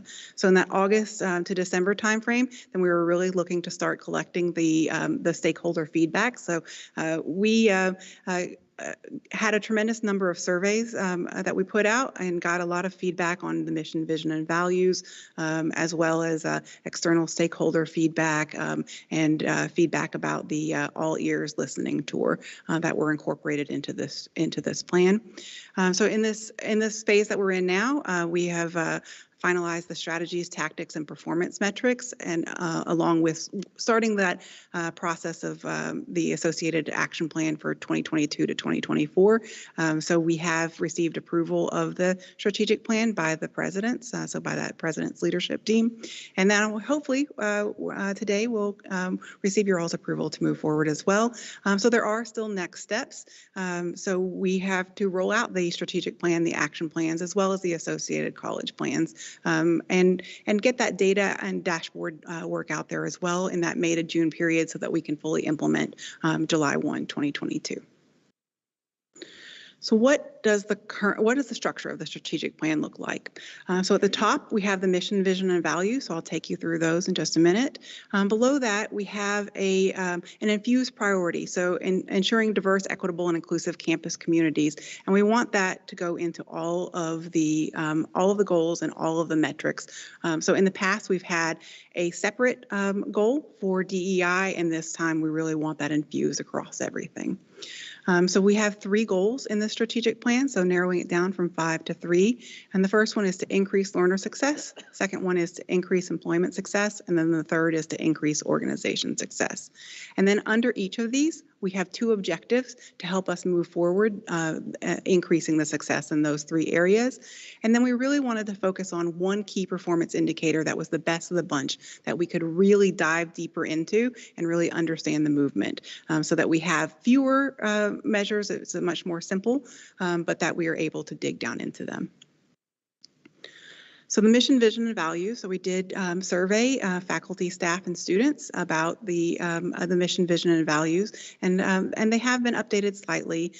So the mission statement is now the mission of the Kentucky Community and Technical College System is to enhance the quality of life and economic vitality of the Commonwealth by serving as the primary provider of college and career readiness, transfer education, and workforce education and employment training. And that goes into the statute of what we are required to do by the Kentucky legislature. And then the vision statement is that KCTCS will be the primary provider of skilled talent to grow Kentucky. So moving into the values. So we did see some similarity in the values. I think the big thing to point out, the difference in the values here, is that we did add student-centered to the list of values. So that was very important feedback that we received from the colleges and from the students to make sure that was shown in here. So our 22 to 26 KCTCS values are quality and excellence, integrity, student-centered, openness, accountability, and transparency, continuous improvement, timely and responsive, flexibility and innovation, as well as inclusion, equity, respect, and global diversity. Can I stop you right there for a second? I just want to remind the board that when we do make the motion about the strategic plan, the motion would be inclusive of these values, the mission. And so typically this board votes to approve missions for the different colleges. The overall mission for KCTCS, if you could jump back to that page right there, if we approve this strategic plan, that will be the new mission, just so everyone's clear on that. Thank you, Alicia. So as I mentioned, underneath each of the goals, we have 2 objectives. So I'll take you through those. So the first goal of increasing learner success, the objectives are, the first one is to grow enrollment to make sure we are right sized to meet the needs of the Commonwealth. And then the second one is to leverage proven practices to increase that learner success through to completion, and through to completion and out the door into those next steps, which are the transfer to 4-year institutions or employment entry, re-entry, or upskilling. So the 2 objectives under the increase employment success. So the first one is to expand workforce training to ensure the skilled talent to meet employer and economic development needs. So as we go through each of these objectives, you will see the strong focus on making sure we have that skilled talent, and whether that is through immediate entry into the workforce and through upskilling for folks who are already there, or to make sure that we have those transfer pathways to ensure that bachelor's to work as well. So the second objective here is to strengthen industry and transfer partnerships to enhance programs and improve speed to work to ensure a skilled talent pipeline to grow Kentucky's economy. And then in our third goal, to increase organization success. So we just went through our last strategic plan, and it was very student success focused. So we did not have a goal or an area that was focused on organization success. We heard feedback from presidents as well as the board that this was very important to bring an organization success focus back to our strategic planning cycle. So the 2 objectives here are, for one, to focus on infrastructure. So that's invest in human, physical, and operational infrastructure to promote the long-term sustainability. And then the second is to expand the recognition of the value of KCTCS system and its colleges. So the next step is, what are the key performance indicators that are associated with each of these objectives? So I'll go through those 6 performance indicators. First, starting with how did we choose our performance indicators? So we want to choose very powerful performance indicators in this strategic plan. We want to make sure that we're aligned with other state agencies, such as the Council on Post-Secondary Education, as well as the Kentucky Workforce Innovation Board. But we also want to make sure that we reflect our mission. So you'll see the article that Chair Damaris shared, how outcome metrics can better reflect community college performance, given that how we educate and who we educate are a different population of students than the 4 years. So we don't want to always follow the Council on Post-Secondary Education's performance metrics, because we do want to make sure that we have metrics that are relevant to us. So you will see in the middle here some of those key distinguishing characteristics about students at the 4-year population, 4 years versus students at KCTCS. So our students are more likely to be first generation, underprepared, adults, have dependents, and have lower incomes. They're also much more likely to go to school part-time, et cetera. So when we look at performance metrics, I really want you to think about these first 4 that are under the increased learner success and increased employment success as a pipeline through higher education. So starting with the grow enrollment objective, we're looking at an academic year enrollment metric here. And what we mean by that is how many students do we serve during an academic year on the 4-credit side of the house. Traditionally, what CPE has used is a fall enrollment because at at 4 years, the students in the spring are typically the same students who were enrolled in the fall semester. That is not true for us. We have an additional 30% of students that we did not serve in the fall when we look at the full academic year enrollment. So we really want to make sure that we're taking a look at the full scope of the work that we do. And then I mentioned that we wanted to have this DEI focus infused throughout the plan. So you'll see a lot of disaggregations on each of these metrics so that we can really dive down in and see where there might be gaps that we need to take a look at and put resources towards. So on this academic year enrollment, the disaggregations would include college, so a student classification disaggregation, so whether a student is credential seeking, high school, workforce, or other non-degree, what programs areas that the students are in. So how many are enrolled in healthcare programs versus that transfer AA and AS. So the low income status, as well as gender, race, ethnicity, and age group. So then the second measure is a 2-year persistence rate. So we have this enrollment piece, and then the second is how are students doing at the 2-year mark. So here we had in our current strategic plan, we have a retention measure. We have 2 retention measures, total and URM. We have a total and URM graduation rate measure, and then we also have a transfer measure. So this one is really looking at bringing all of those together in one metric, but looking at a broader population of students.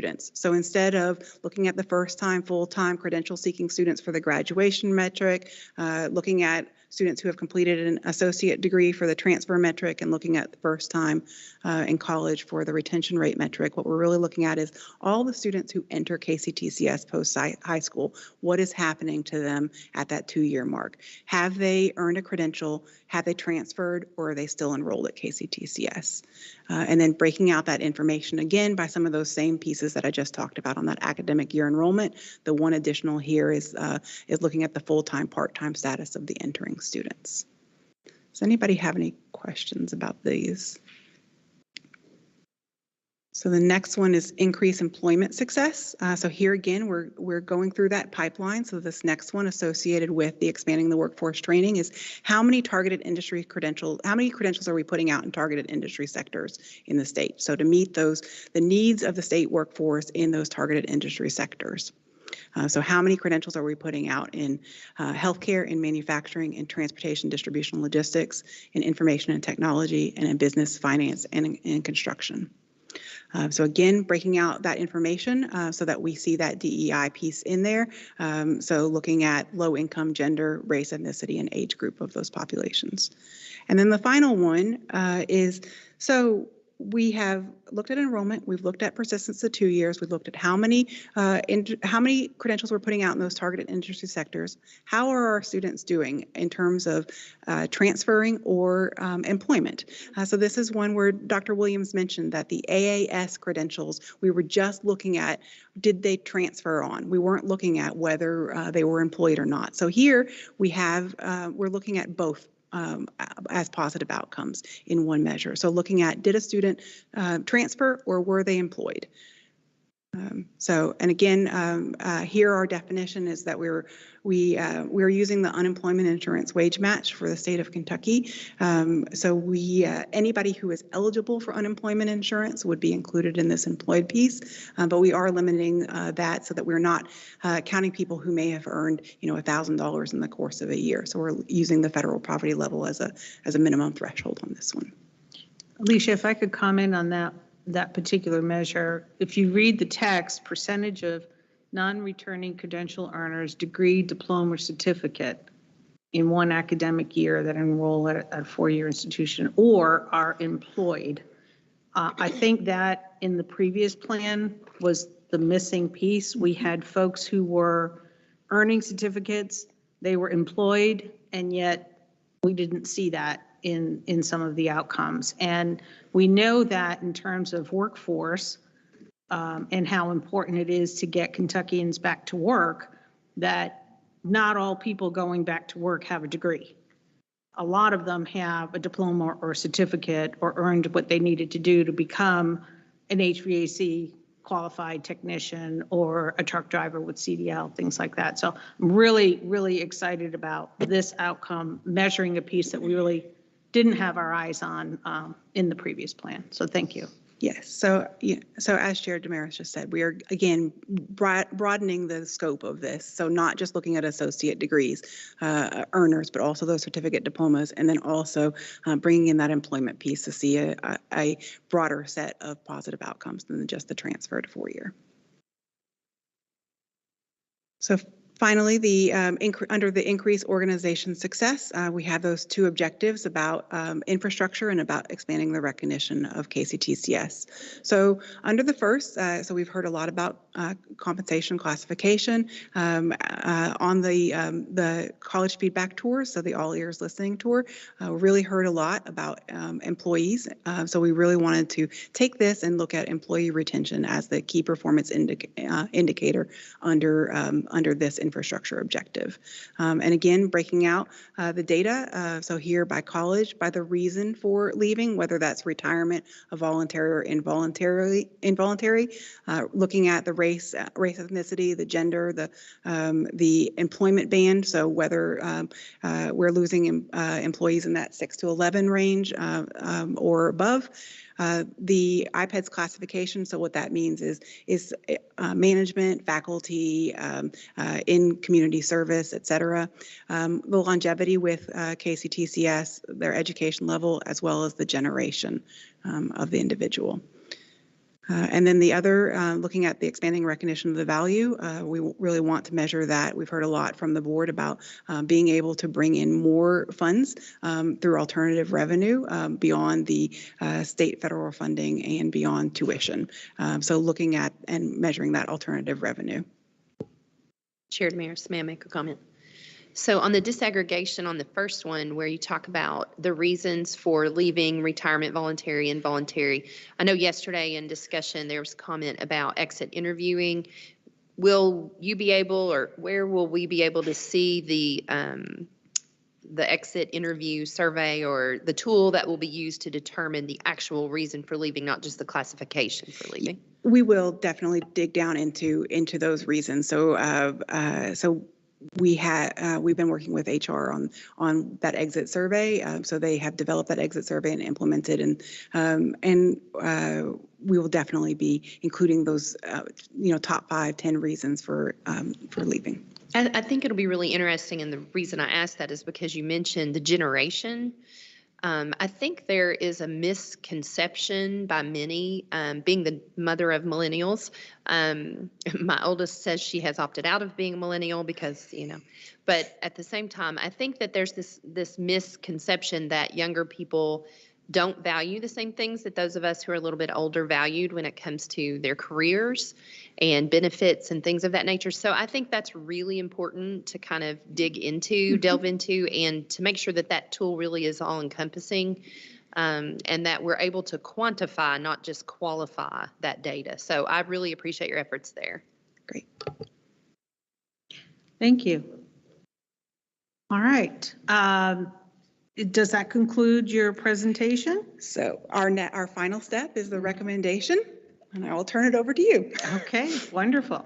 Well, again, thank you so very much. What's interesting about this, and I talked to Dr. Williams last week about when you do all of this work, a year's worth of work, and a very collaborative approach of involving so many different people, and then it boils down to 6 different measures. Sometimes you take a step back and go, wow, is that all there is? But that's the beauty of these type of strategic plans, because as board members, we can articulate against 6 different measures off the top of our heads. And we can ask Alicia and her team to slice it and dice it, as you can see, in different ways, by gender, by race, by ethnicity, by generation, lots of different ways. So we can always dive down to that more narrow approach of looking at the data point. But in terms of being able to articulate KCTCS wide from a strategic standpoint, where are we moving, that aggregate measure is really, really helpful and easy to grasp and easy to communicate. So I commend you for doing all this work. What is behind these 6 different key performance measures is a lot of thought. And I'm really just, I told Chancellor Williams last week I was over the top when I saw a preview of this. So thank you so much. Really appreciate it. Are there any other comments or questions before I make the motion? Hearing none, let's keep rocking and rolling. KCTCS Board of Regents approved the KCTCS Strategic Plan 2022-2026, including the mission, vision, values, infused priority, goals, objectives, and key performance indicators. Before I ask for a second, I'm going to check with General Counsel. I have 2 members who are not sitting here right now. Is that going to cause me a problem on this vote? It should not cause a problem, but if you would prefer to delay until they return, but it can pass if without them. I'm going to ask Amy to see if she can't find. We have two members. I think it's a pretty important Amy's on the hunt for our 2 members. So I'm just going to ask you guys to pause for just a second because this is an incredibly important vote and I don't want two members to be missing from the vote.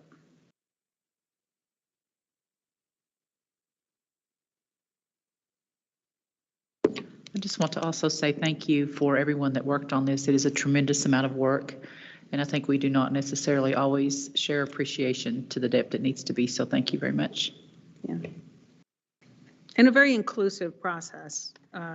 Just, really well done. I know that the college presidents and their teams have likewise put a lot of effort into this process. In the goals for employability or increasing employment success,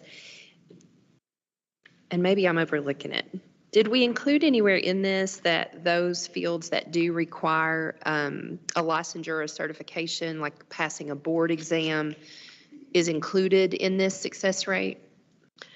We did not disaggregate from that. You saw that we used that as a measure on our past plan, but to move into their workforce, the individual has to be licensed. So a nurse can get their associate degree, but they can't practice till they have that NCLEX.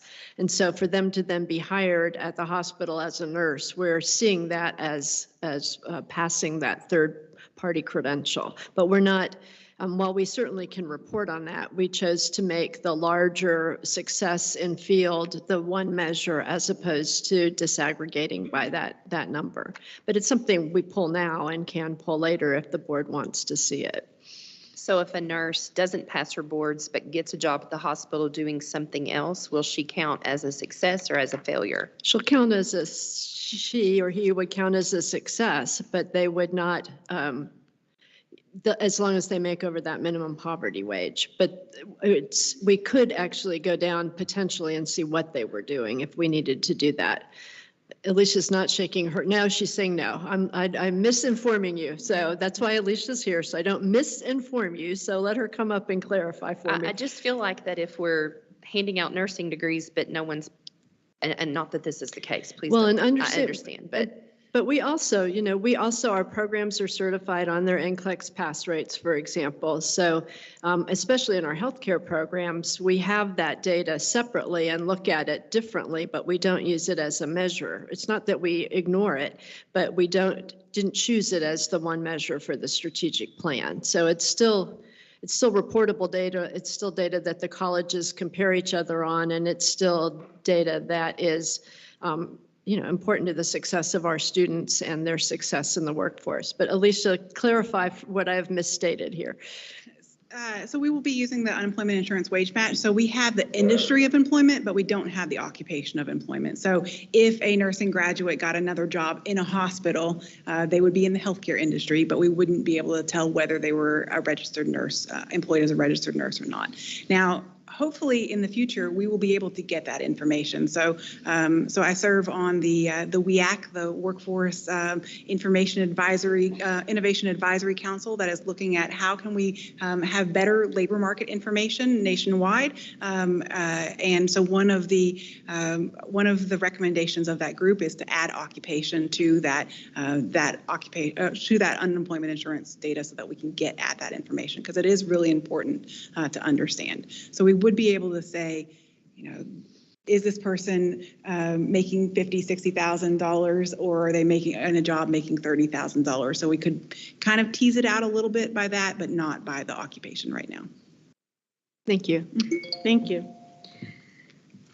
So I'm gonna, now that two of my regents have joined us, they're back with us, yay. I'm going to restate the motion and ask General Counsel Duncan to take the vote. The motion again is that the KCTCS Board of Regents approve the KCTCS Strategic Plan 2022-26, including the mission, vision, values, infused priority, goals, objectives, and key performance indicators as stated. Can I have a second on that? Second. Thank you. Regent Herdink has seconded. Can we please have a roll call? Chair Damaris? Yes. Vice Chair Stevens? Yes. Secretary Fletcher? Yes. Regent Finan? Yes. Regent Gallagher? Yes. Regent Girdler? Yes. Regent Green? Yes. Regent Herdink? Yes. Regent Jackson? Yes. Regent Martin? Yes. Regent Schaus? Yes. Regent Whitten? Yes. The vote is unanimous. The proposition carries. Thank you. And so there you go, Chancellor Williams. You don't have to come back in June for the approval. You all can get working on it. Thank you so much. The next set of action items are actually procedural items. They're policies that are either new or updated. And so we have several of them. What I would like to explain for the audience's benefit is that when the Office of General Counsel is working on a policy change, whether it's a modification to a policy or a new policy, the process that this board has agreed to is that she and her team would load a draft of that into a Teams workspace, and that Regents would then have the opportunity over several weeks of time to provide feedback on that policy, to ask questions, to ask for modifications, to clarify components of it, all kinds of different ways to inform themselves.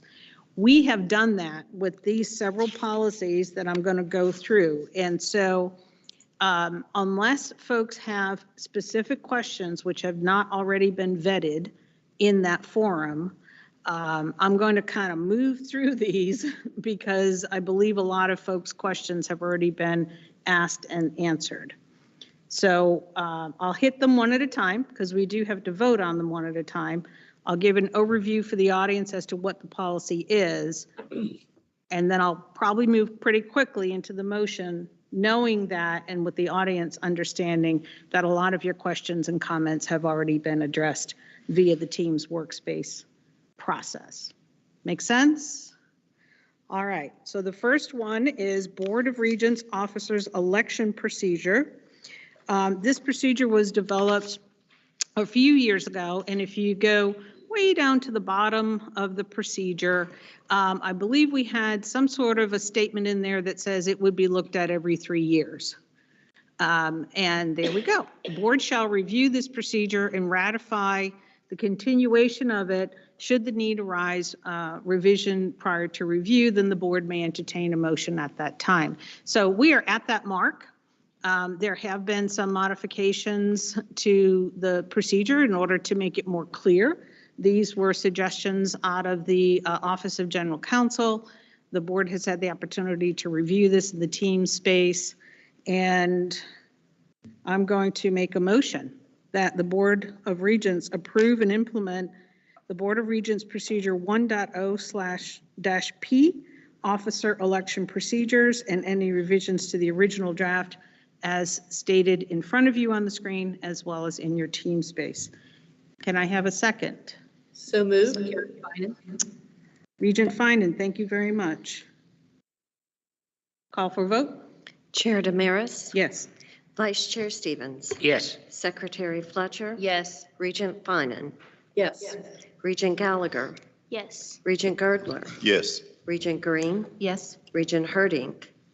Yes. Regent Jackson? Yes. Regent Martin? Yes. Regent Schaus? Yes. Regent Witten? Yes. The vote is unanimous. The motion carries. Thank you, Regents. The next item is a procedure for the evaluation of the KCTCS president. And I'm actually going to ask board liaison, I was remembering your title, Hannah, Hannah, to give the overview of this particular item, just for the audience's purposes. Sure, absolutely.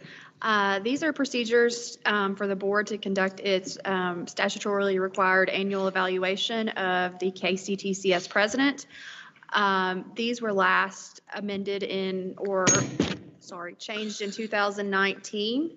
And as the procedure before, you will see at the bottom, there is a provision that requires them to be looked at every 3 years. So that's why we've brought them forward to you. I have received no suggested edits or proposed revisions to the current procedures. So what we have before us are the exact procedures that have been in place since 2019.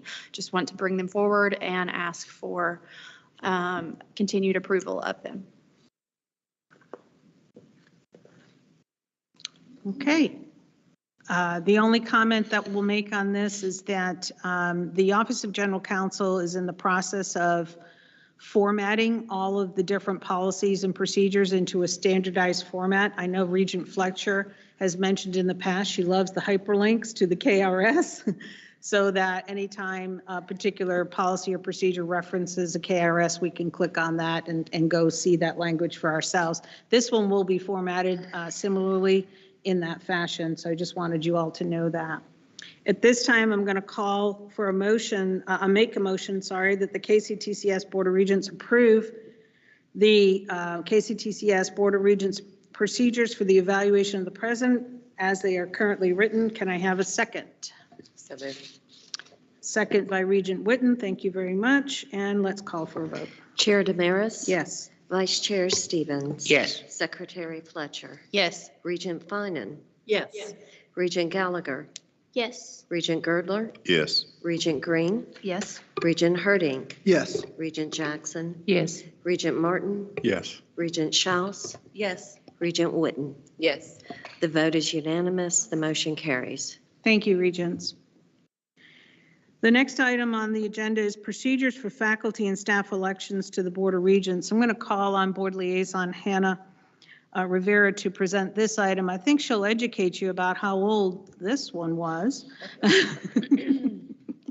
Yes, regrettably, I have to say that I'm not sure that the faculty and staff, or as it was called, the non-teaching personnel procedures for elections to the Board of Regents was ever revised since our beginning. A lot of this is statutorily required and is not subject to change, but there is some leeway in modernizing and streamlining. So as the person responsible for overseeing the system-wide faculty and staff election, I worked with the 16 college individuals who help me at each college to ensure that the election runs smoothly. That's usually the HR director at the college. It may be someone else if appointed by the college president to work on the elections. But previously, as you will see in your agenda items, there was a set of procedures for the faculty election, a set of procedures for the staff election, again called non-personnel. What we've done is condense those into one set of procedures. I also received feedback that it would be favorable to have in there that if you are going to run for the faculty or staff position on the Board of Regents, that you be in good standing. That was previously not included, so you could have actually been on a performance improvement plan and still be considered as a member of this board. So that provision has been added in there. We also changed the rules around staff voting. It is statutorily stated who may be considered to run as a staff member for this board. Interestingly, you may not all know this, but no one from the system office, staff from the system office can run for the Board of Regents. It's only staff at the colleges. So we cannot change that provision.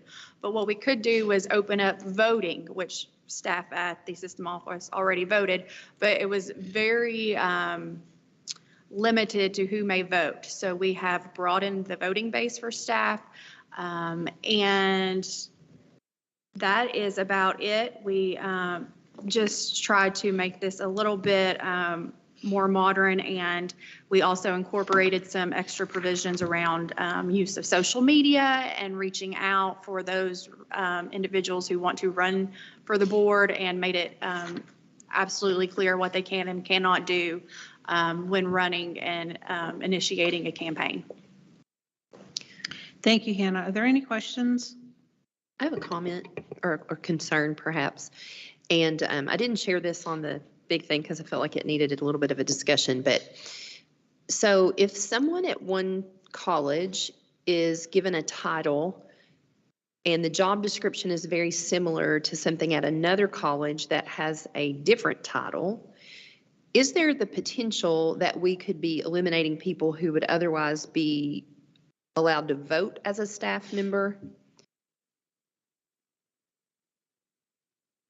The candidates who were eligible to vote were limited to, let me pull it up because it's very specific. It was limited, and that was statutorily required because the statute says that only certain people on staff can run. For instance, you cannot have a college president, you cannot have a CAO or chancellor run for the Board of Regents position, and it goes, there's several categories listed.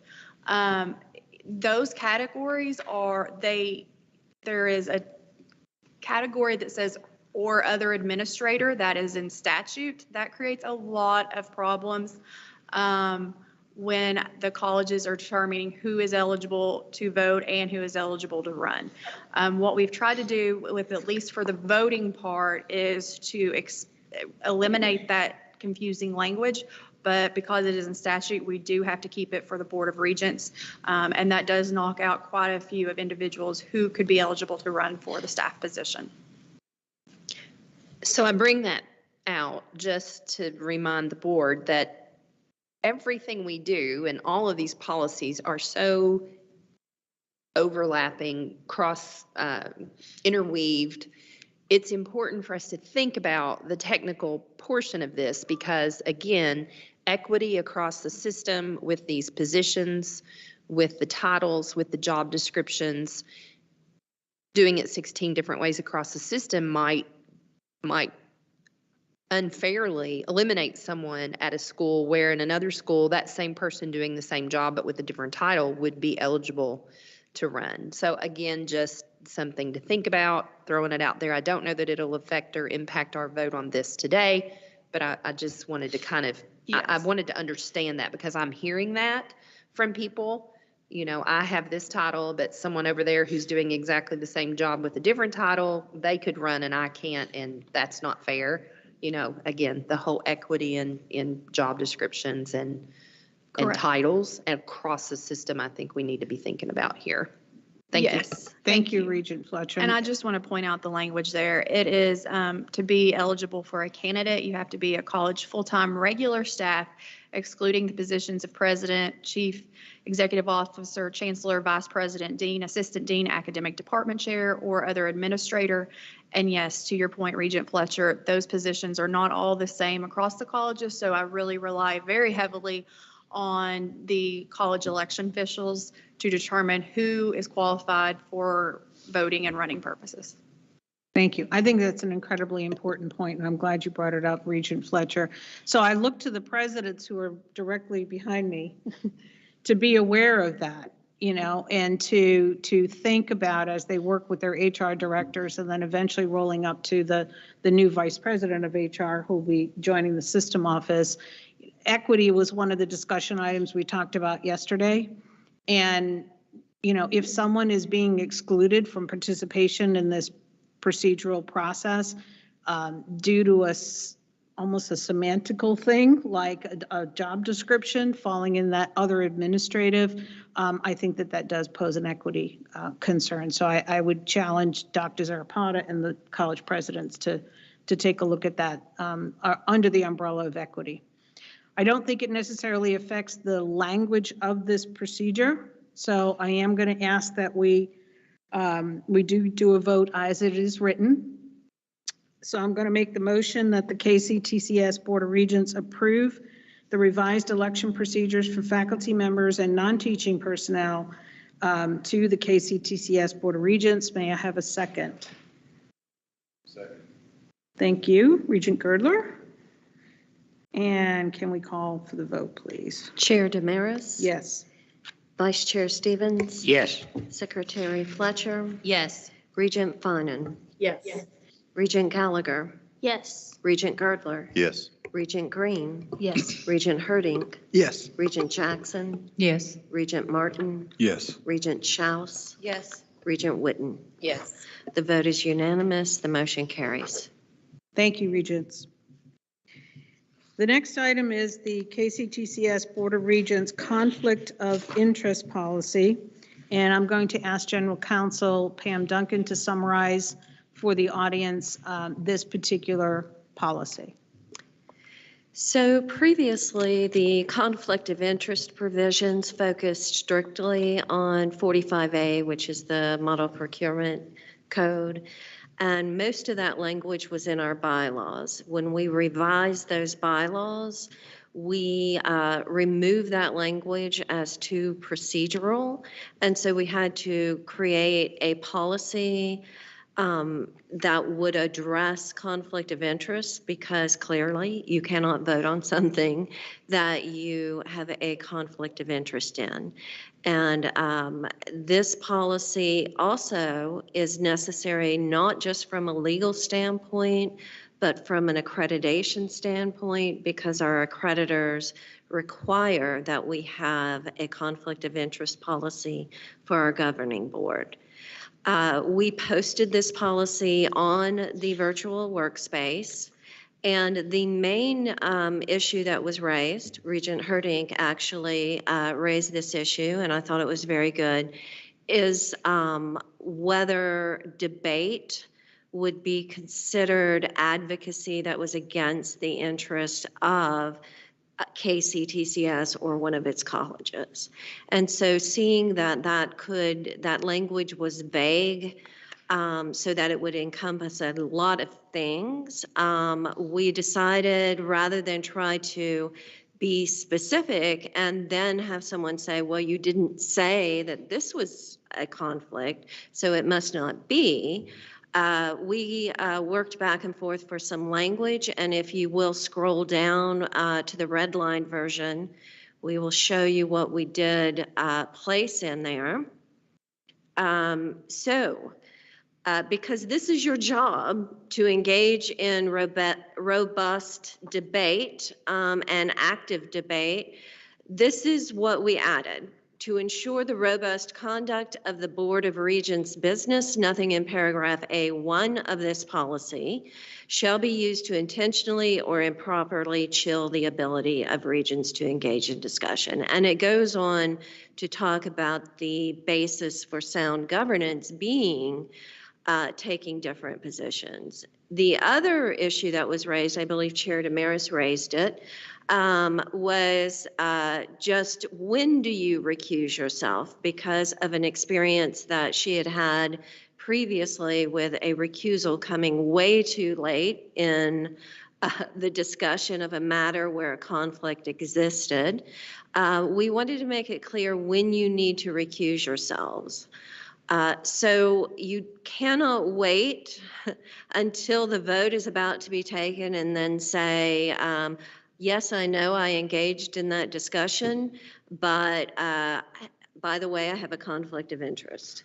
And then recuse yourself from voting. It's both discussion and voting if you do have a conflict of interest, and you need to make that conflict known as soon as you are aware of that conflict.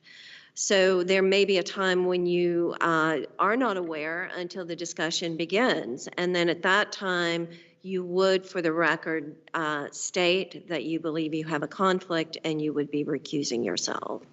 That would be on the record. We also have an attached form that you will use to notify the Office of General Counsel of your conflict so that it will go on record. And you will need to do an annual certification that you have no particular financial interest, or your family members do not have a financial interest in things that are being brought forward. So that is pretty much it. I will entertain any questions if you have any about them at this time. I think just one other addition to this, the Board of Regents is also accountable to the Attorney General to file an annual form, somewhat related. Well, right now, they have the form that you fill out when you first apply for appointment, and then they have the Attorney General's form that you have read the law and you know the law, but we do not have the ongoing form that you originally signed. So that is what we will be going back to have you sign a similar form every year that will disclose any interest you might have that KCTCS, that would conflict with KCTCS. Absolutely. The other thing I want to just bring up, and we're going to talk a little bit about the internal audit in a few moments. This was one of the items that was cited as part of the internal audit, that this policy needed to exist, that it was not in place and clearly written, and that the procedural event of Regents signing the form every year needed to happen. So it was also part of the analysis done by the internal audit team, and by approving this policy and implementing the procedure, we would be checking off that box. And just for the record, so the public does not think that we did not have a process in place. We have always oriented board members on their duties to recuse. We even talked about it at the retreat in my presentation. And the process was that you would contact my office. We would discuss whether it was a conflict of interest, whether it was an appearance of a conflict of interest. But this very much memorializes it in the way that is most legally appropriate. Absolutely. So putting the practice in writing is basically what we're doing, exactly. Right? Which is important, absolutely important. Thank you. At this time, I'd like to make a motion then that the KCTCS Board of Regents approve and implement this final version as described by General Counsel Duncan of the KCTCS Board of Regents Policy 5.2, Conflict of Interest. May I have a second? I'll second. Oh, I've got a dual second. Okay, I can't break that tie. So whoever you want to record, either Regent Jackson or Regent Fletcher has seconded this. Can we call for the vote? Chair Damaris? Yes. Vice Chair Stevens? Yes. Secretary Fletcher? Yes. Regent Finan? Yes. Regent Gallagher? Yes. Regent Girdler? Yes. Regent Green? Yes. Regent Herding? Yes. Regent Jackson? Yes. Regent Martin? Regent Schaus? Yes. Regent Whitten? Yes. The vote is unanimous. The motion carries. Thank you, Regents. I have one more action item that I'd like us to get through. I know we're kind of barreling through, but it's only 10:36 a.m., so good for us. We do have more to do. Recall, we are carrying forward some items from yesterday, but you all are doing a great job on going through all of this. This next item is actually a brand-new policy. I know that General Counsel Duncan will explain it in detail and answer any questions that you have. What I wanted to say is that, again, going back to our internal audit process, the board had asked for feedback and information on executive level compensation, which we did receive, and the internal audit team did provide some data for us. As part of that activity, this procedure has kind of been one of the outcomes of that activity. And so it is a new procedure, and I will turn it over to General Counsel Duncan to give you the overview and the details. If you recall, we have had previous discussions about your non-delegable duty to approve compensation and to approve salary and benefits. So to that end, you passed the KCTCS Board Policy 2.11 that would be compensation of non-banded employees, which are basically your executive level employees. And that policy then kind of cures the fact that you were only seeing the hire and not the compensation and benefits that executive level employees were receiving. So you would ratify the personnel action, but not the salary and benefits. This procedure then is intended to create a mechanism for giving the KCTCS president the ability to hire without calling you into special session and asking for approval. So this sets parameters, very much like the salary bands for the other banded individuals and employees. This sets a minimum, a market, and a maximum, and it also provides for allowances such as car allowance because executive level employees do not use the fleet cars and do not submit travel vouchers to be reimbursed. And so that is intended to permit flexibility of travel. So if there is some need to suddenly be somewhere or to constantly be somewhere, which these individuals often are, then there is no need to try and track down a fleet car and then constantly be submitting travel reimbursements. The same is true for an executive supplement that permits use of that supplement to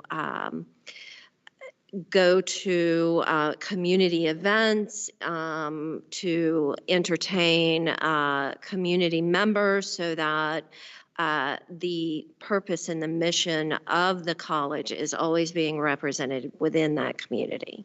So this procedure gives who it applies to: college presidents, the chancellor, assistant vice presidents, chief of staff, etc.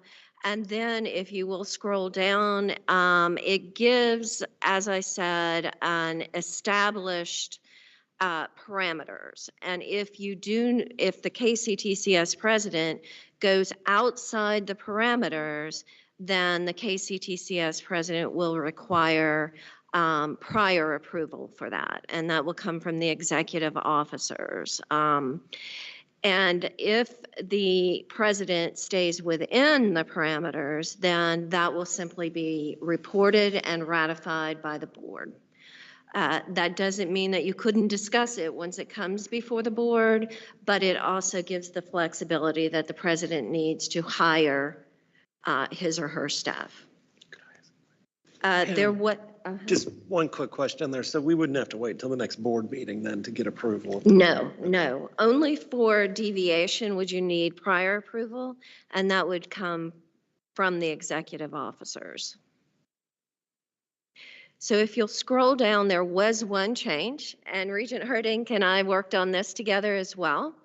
There was some question as to how the supplements were set, and there was mention of college size, and so rightfully so, it was not defined in a separate definition. So together we worked on creating this definition of college size. It kind of harkens back to the Ivy Tech discussion yesterday. We are going to have small, medium, and large colleges, and that will be dependent on a criterion of student enrollment, and that would be both full-time and part-time, number of employees, again, full-time and part-time, faculty, adjunct faculty, staff, et cetera. How large is your service area? The larger the service area, the more you need that car to be driving around from campus to campus. I know I have talked to multiple presidents who will say, I'm in my car, I'm headed to such and such campus, and in the afternoon, you can catch me on my cell. I'll be heading back to the other campus. So this is, they're on the go a lot, and they need this, and this will determine how all of those supplements are set. So that was the one change we had based on feedback from Regents, and that pretty much sets it forth. Thank you very much. Appreciate that overview. And also in terms of the deviation, I think at one point the policy may have been written to say that the board chair would authorize, and I actually did ask General Counsel to amend that to the elected officers. That's correct. And that goes back to what we had accomplished back in August of last year around board policy in general is I thought this was an important enough procedure that a deviation should not rest in the opinion of one person, that it really should be an agreement amongst the elected officers. And so at this point in time, the board has 3 elected officers, and so any deviation would have to go in front of those 3 individuals. All right, I would like to make a motion that the KCTCS Board of Regents adopt the new KCTCS Board Procedure 2.11-P, Executive Level Compensation. Can I have a second? Of course you can. So this covers 16 college presidents, the executives of the system. Yeah. Do you have a number, so 16 college presidents, how many executives do you have that are covered by the system? One chancellor. Oh, sorry. Yeah, Oh, sorry. One chancellor, one general counsel, one chief of staff, and how many vice presidents, system vice president? 1, 2. Yeah, it'd be Wendell, Chris. Of the new vice Yeah. president of HR. So there'll be 3 vice presidents, but Chris is chancellor. So. Chris is chancellor, and then, yeah, that's what. I have a question real quick. So this will give the system president sole responsibility for hiring the college presidents, right? Yes, and that is a delegable authority he already has. Okay. Yeah. So He that works, doesn't, there's a whole procedure that general counsel can talk about how you recruit and hire a college president. But at the end of the day, this board delegates the authority to the assistant president to make the offer of the job. okay. Is that correct? Right. So there, statutorily, the KCTCS president is responsible for hiring the presidents on recommendation from the local board of directors. So it is an advisory recommendation, but then the Board of Regents has sole authority over all hires and ratifying all hires. So while their one employee may be the KCTCS president, as Chair Damaris said, the delegated duty goes to Dr. Zarapata to hire everyone else upon, though, subsequent ratification of all those personnel matters.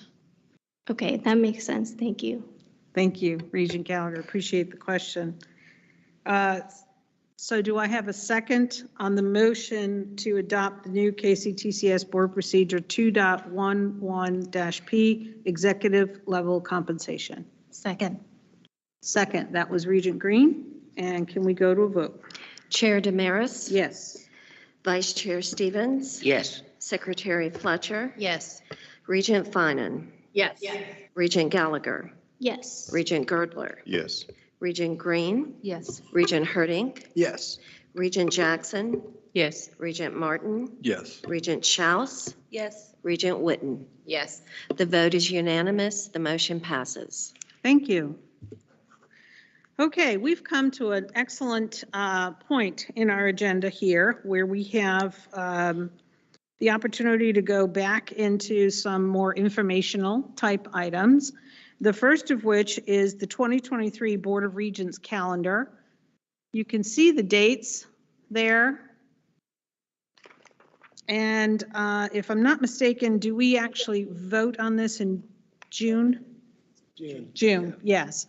So this is informational, just so you all can take a look at your calendars into next year. And if you do have a particular conflict that you're aware of, you might be out of town or, doing something that's going to preclude you from attending the meeting as described. If you would please email back to Amy Jennings, and you can certainly copy myself and Dr. Zarapata if you'd like, suggesting, a change to the date if it's going to be a problem for you. I know we've done that in the past. So take a look at those dates on your calendar for next year. We are looking at continuing this current reboot of the process of going out to the colleges. So we're here in Hazard today, and next June we're going to be in Owensboro. And Amy, remind me of who looks like they're next on the list. They're all set. Yeah. They're all turning their head the other way. The last time I heard was 7 and 11. So that's been the longest. Okay. So in Southeast is your next, and they hosted in June of 2013. So the two corners of the state, the two southern most distant corners of the state. All right, well, get ready, guys. We'll be coming at you. We haven't set whether it's going to, which one is going to be of these months. We'll get that a little bit more firmed up when we actually make the vote. But this informational item is for Regents to take a look at their advanced calendars and see if they have any conflicts on these dates. All right. At this time, it is 10:49 a.m. and we have approved earlier in the day to bring some of those items from yesterday to this point in the agenda. After those items, we actually just go to the chair's report and the president's report. So that's what's remaining on our agenda today. Now, some of these items definitely will require some time for discussion and questions. And I also want to be sensitive to two things. One is that we have sort of a good cutoff time so that we can grab some lunch. And during that lunchtime, that is when this Board of Regents will go into executive session. And we basically make it a working lunch where we move into a closed session discussion. So want to make sure that we do that at an appropriate time. And then when we return back, we would continue with the rest of the agenda. I know we have the building utilization and consolidation report. It's 10 minutes of 11. I would love to be able to break for lunch at about 11:30. Does that sound reasonable to everybody? We started at 8, remember, so you're going to be a little hungry. Do you all need a break right now, or do you want to just keep rolling and with a cutoff at 11:30 on that report?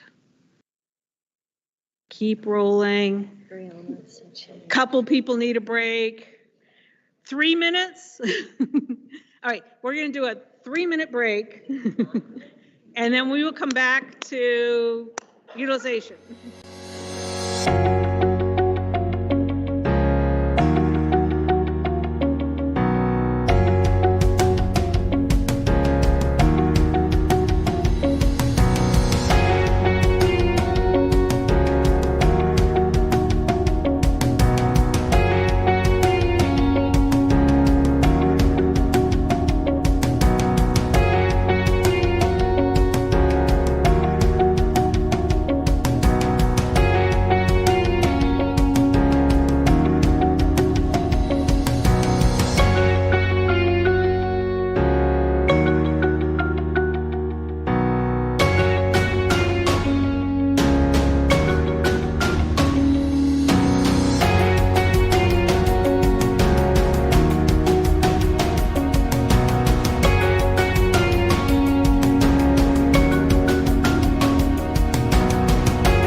All right, Regents, thank you very much for coming back quickly. We are back here to discuss one of the update items from yesterday. It is 11 a.m. I'm going to be asking Chancellor Williams and I think Vice President Falwell to present on this item. You have exactly 30 minutes. We will move it and right that along. includes questions from this group, so use your time wisely. I will do my best, and I will leave the rest open to the Regents' discretion. We did provide two different sets of information in this item, and I'm going to split them up in the presentation. The first is building utilization, and then we'll speak to the high school enrollment and utilization.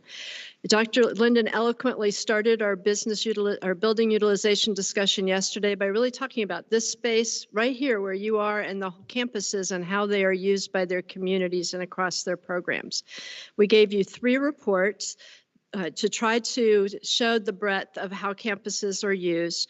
The first one was by class. It included hybrid and in-person classes. So hybrid would be those that have some class meetings in the classroom, others online.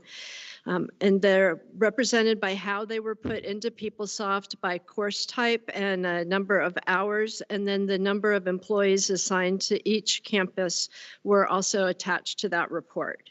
We provided also a report, it's a 2-page report that's kind of by usage. It's a historical report format we've used in the past. It's primarily focused on usage between 8 a.m. and 8 p.m. Monday through Friday, and it includes it's kind of a snapshot of the way that we look at those campuses. And then to try and get to the non-credit and meeting and performances and other usage that occur on campuses, because like this one, many are used in a variety of ways by their colleges. They have partnerships with universities that use rooms and have courses. They have rentals from private universities. There's occasionally a church on a campus. There are all sorts of ways that campuses are used. We tried to provide a non-credit meeting and performance worksheet that showed you the number of meetings times the number of hours scheduled. So you had number of meetings over a year, understanding that this year is not complete until June, times the number of hours in a meeting. Most of our colleges this year do use Ad Astra, which is scheduling software, but not every college does. So it's not exactly apples to apples. With that, I have asked 2 of our presidents just to give brief remarks because different colleges do use buildings different ways. So Dr. Phil Neal at KCTCS is going to speak. And they know that we only are on a time limit. And then Dr. Figueroa from Gateway is going to speak.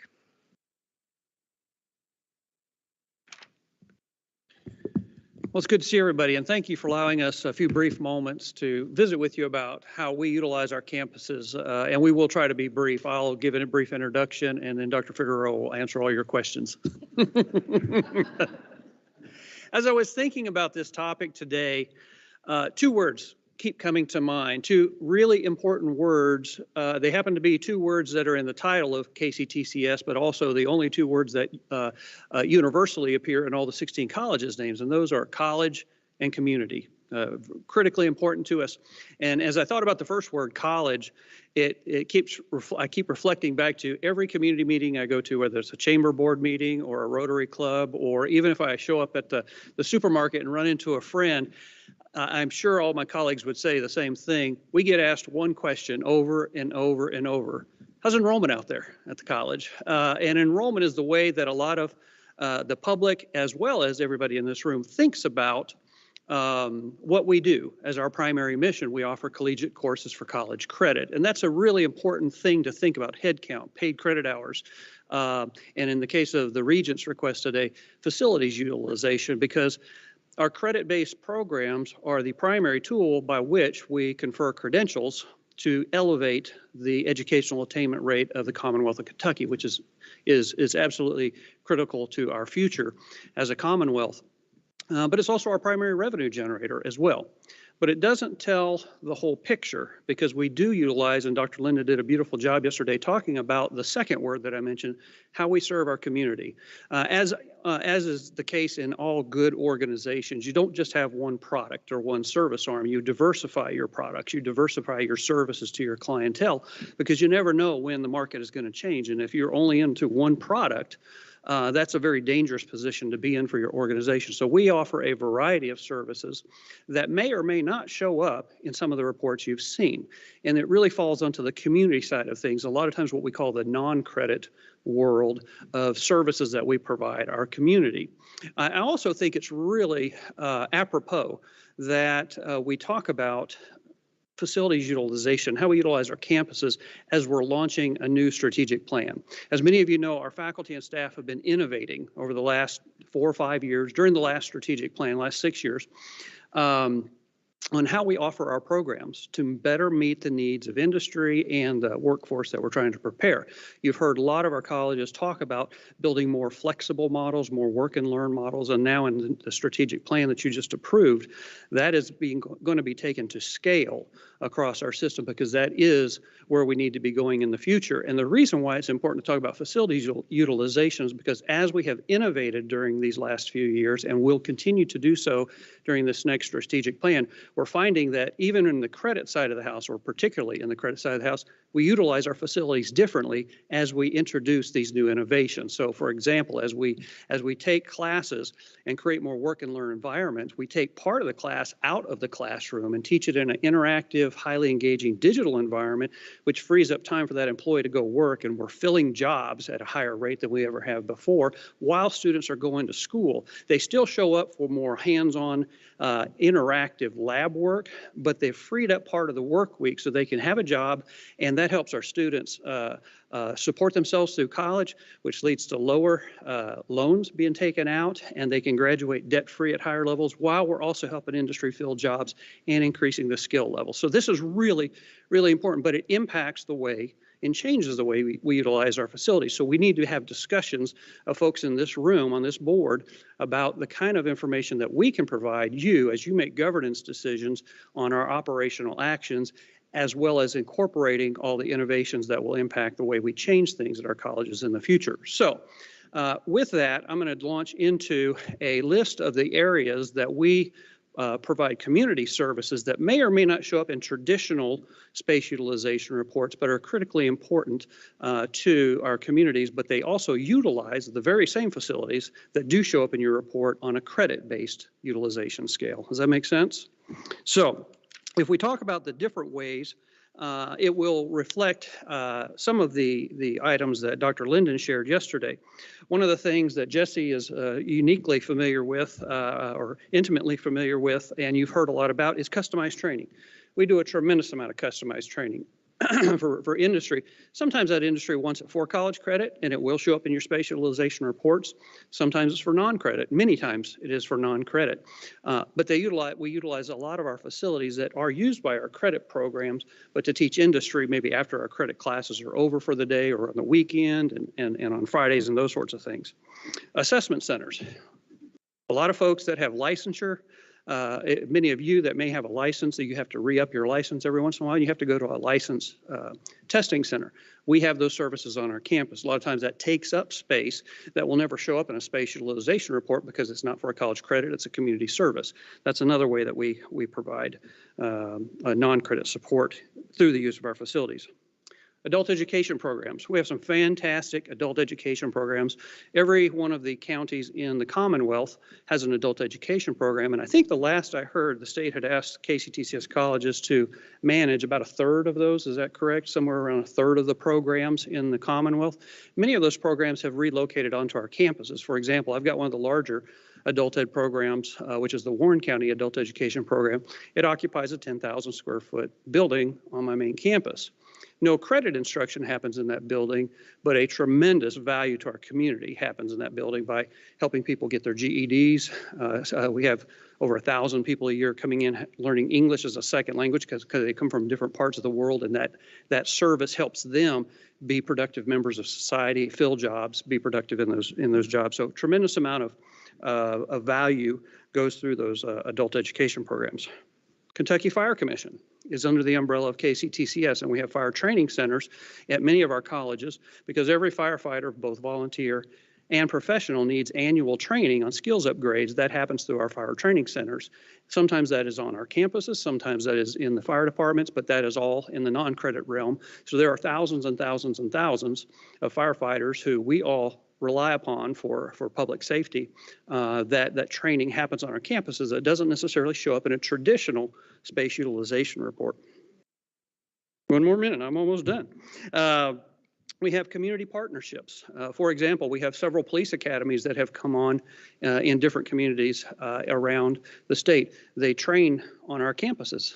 Sometimes, matter of fact, I just had 6 police cruisers on our campus the other day doing training, utilizing our space. It wasn't necessarily for college credit, but it was a community partnership. So really exciting things there.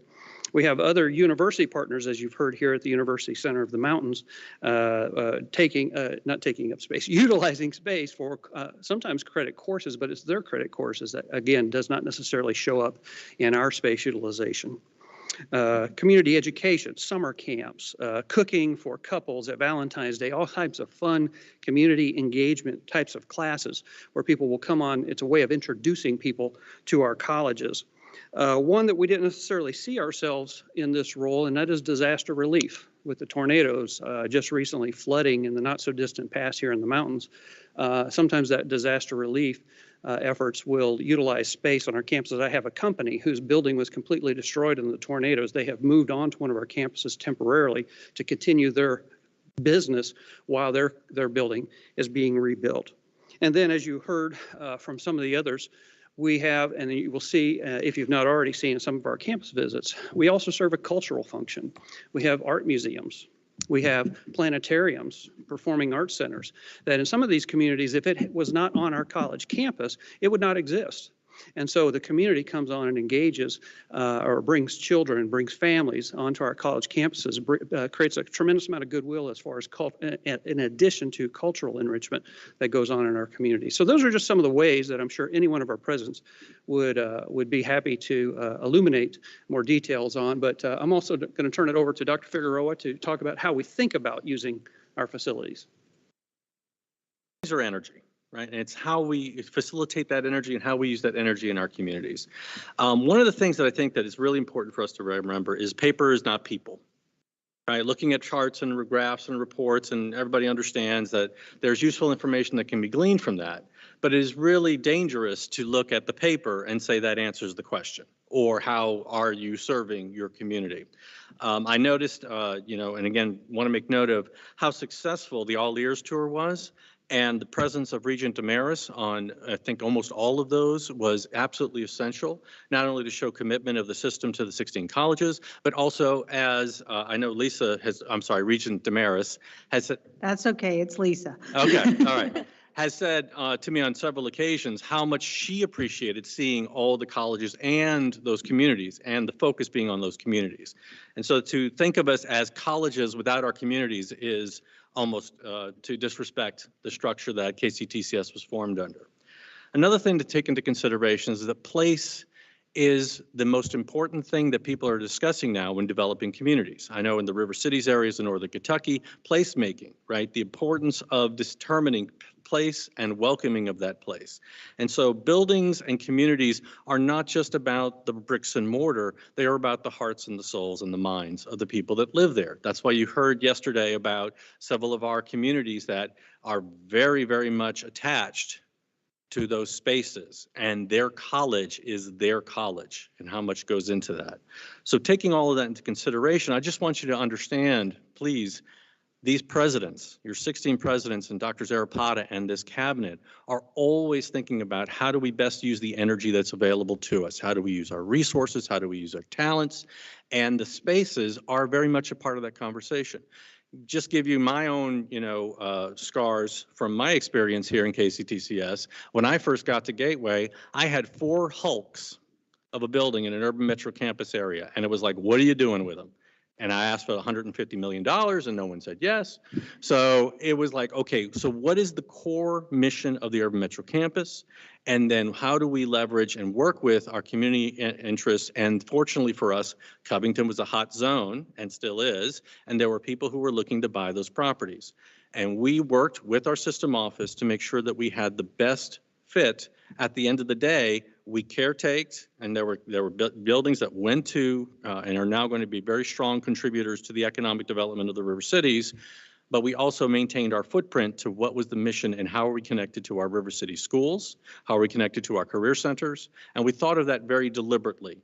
We are doing another innovation at our Urban Metro campus where we're taking the first floor and we're bringing the trades into the Urban Metro campus, which we had not done up to that point. We had IT and we had business, but we did not have HVAC, we did not have advanced manufacturing. And so every one of these presidents, I absolutely guarantee you, is thinking like that. How do we, recarve the spaces? How do we do refits? And all of that is with the notion of how do we serve our students and help them find great jobs and great careers in their regions. And so all of this, it's within a larger context that I think is really important to think about. The other thing I think, and I talked to our board of directors chair, John Baines, who worked in advanced manufacturing for many years, and we talked a little bit about this conversation. He said, okay, but what are you measuring against? How do you know you've got the utilization that you want? And so what I talked to him about, and I've talked to Lisa about as well, is this conversation of being within the larger Kentucky plan.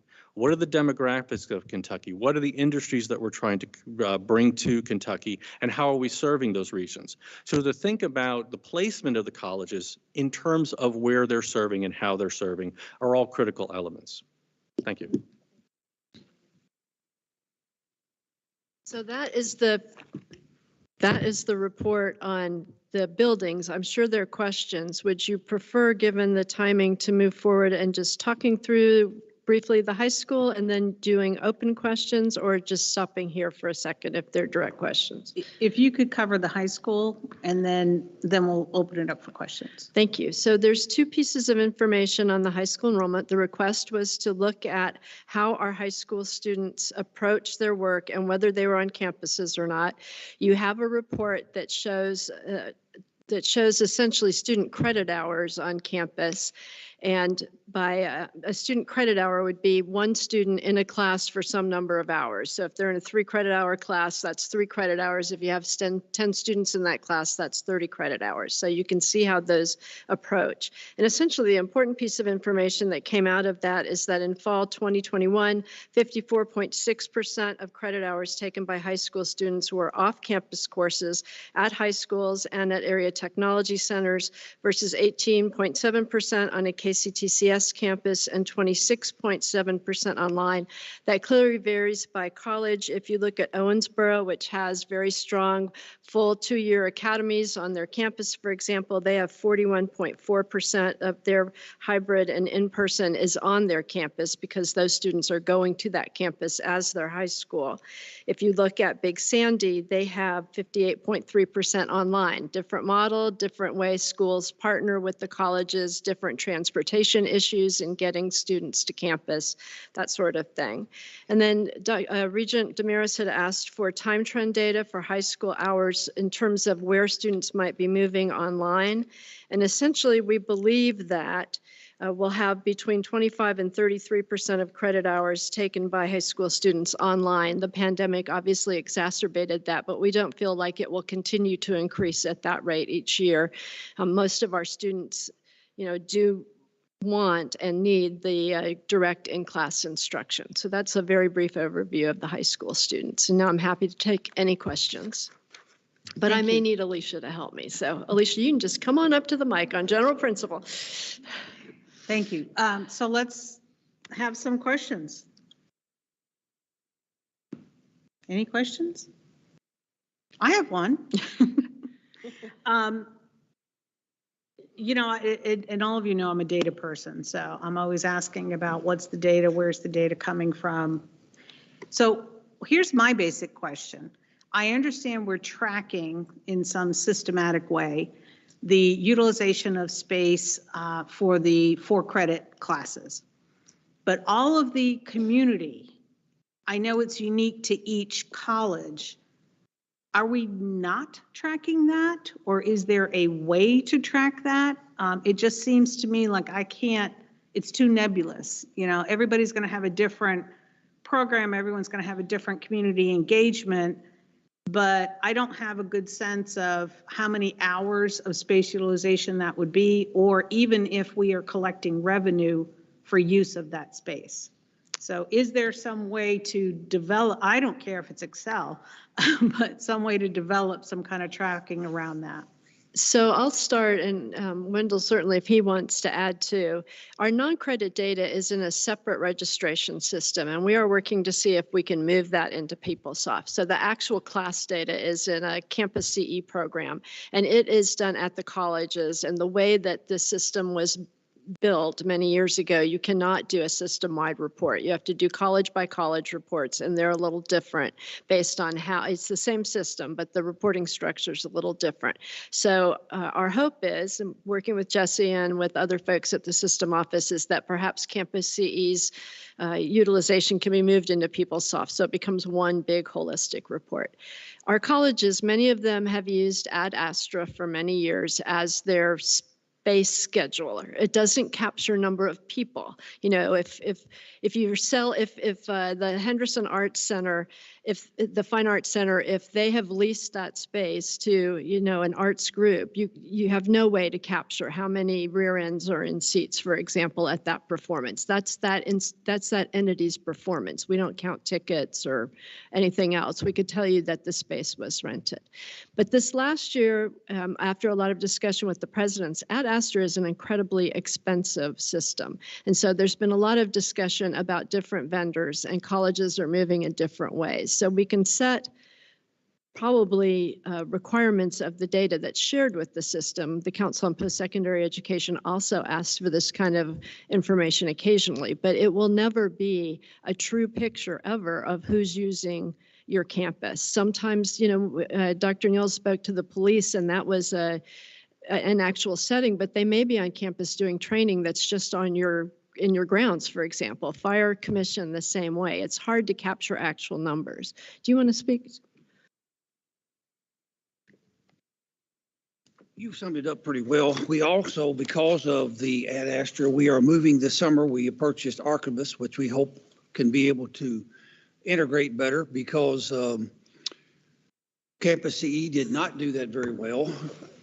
We don't always Wendell, could you just clarify what Archibus is? It is a scheduling, building room scheduling software, much the same way that Ad Astra was, but long story short, it's a bit more nimble, it works better. We hope to be able to build upon it where Ad Astra didn't do that. Ad Astra is very expensive. Some wanted the analytics, some did not. And back to the Higher Education Scheduling Index, that was probably built 40 years ago, 50 years ago in that time. Prior to online wasn't even a concept.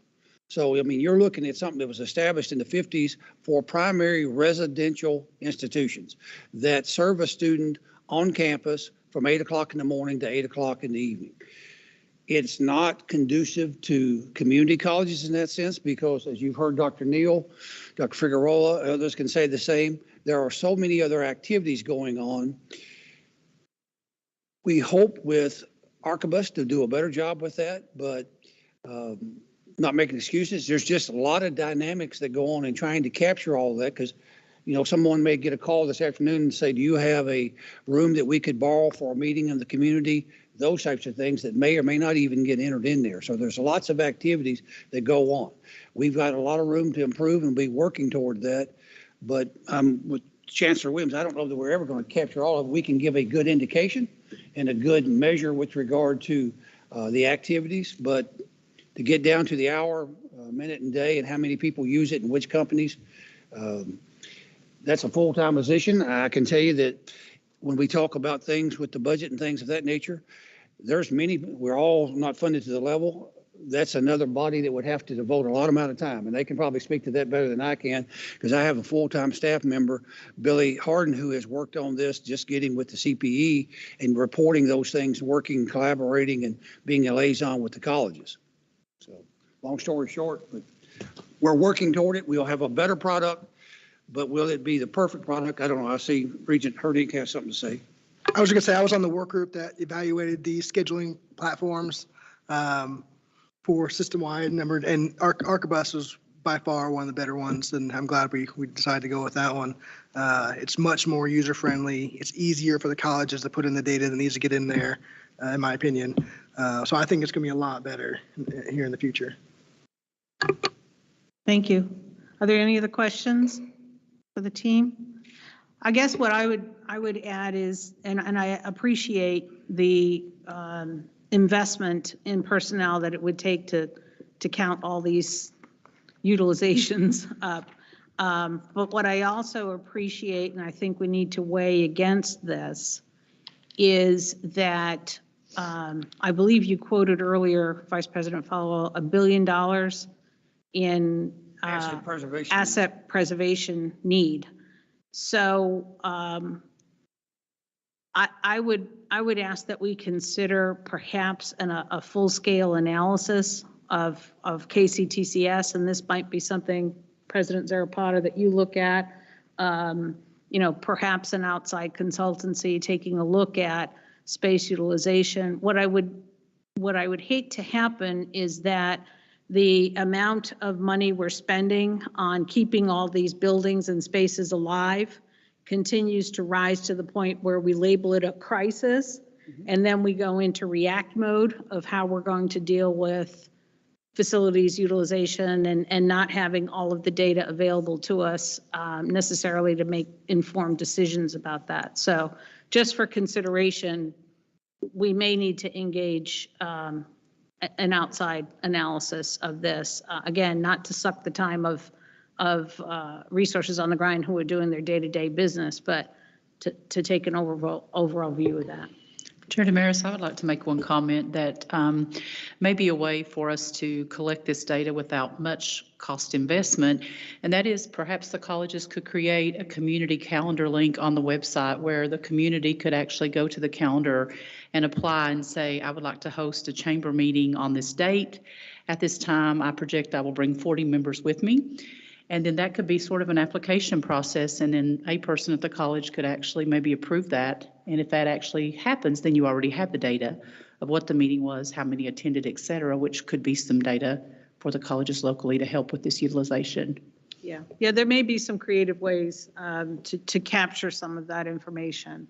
But I'm just trying to weigh the cost of maintaining old buildings, which doesn't seem to be going down, and I would hate for us to be in a crisis situation where we're starting to react to it and closing stuff down. I would just add, Chair Damaris, in talking with the presidents, Dr. Zarapata has charged the presidents with looking at each building, looking at each campus, looking at how they're used, looking at the staffing, and I believe that will provide him a lot of information. But I also know it is happening. Henderson Community College, for example, has moved out of one building, and because that building is not sustainable, it will be razed. Never understood why they say razed when they're taking down a building, but it's going to go away, essentially. Yeah, demolished. Thank you. Larry Ferguson was talking about a building on his campus that they are not utilizing fully, and that he is working to find a partner to move into or some other way to utilize it so that it's no longer his building. And I think you heard yesterday that there are a lot of buildings that have, much as Dr. Linden was talking about how she's moved buildings, she's brought in partners to buildings, she's looking at different services for buildings. So I'm not in any way minimizing the need to continue to study it, but I do feel like we are making strides, and that that is I think a good indication of how important it is to us. Thank you. Were there any other questions? No? Yes? Okay. Thank you very much. Thanks, All right. Alicia. Appreciate. Did you have a question, Regent Shaw? I was just going to agree with Regent Jackson. I'd put a note here that I think there's a creative way we could help continue doing what you and Regent Jackson said by helping the presidents, putting more information on the table to consider this. Thank you. I completely agree. We need to look outside the box on this. Okay, thank you. Appreciate that. All right, I believe that concludes the building utilization consolidation, consolidation report from Chancellor Williams and Vice President Falwell. It is 11:30 a.m. Good job, guys.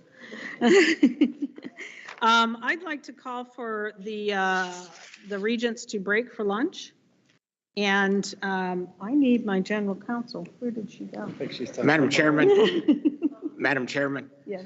I'd like to make a brief comment. I'd like to thank all of our KCTCS presidents for their support in Western Kentucky for the tornado, especially Paducah, Hopkinsville, Madisonville, Owensboro, and Bowling Green. It was devastating. I am from Dawson Springs, a town of 2,000, which 50% of the town is decimated and gone. They took care of the students. They've done great with helping the parents. And I just want, on behalf of Western Kentucky, want to thank you. And I really want to thank also Hopkinsville, because I know there's a large deployment leaving or already left from Fort Campbell.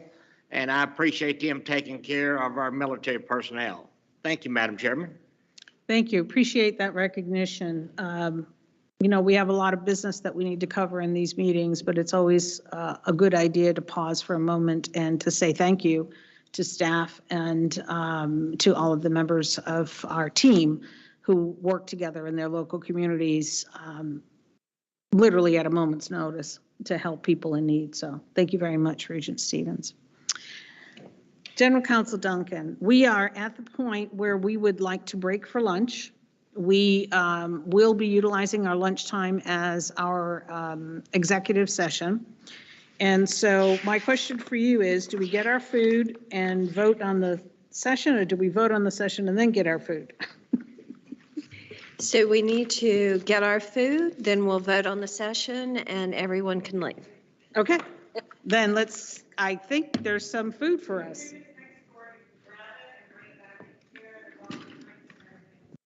Thank you, Amy. Appreciate it.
Pursuant to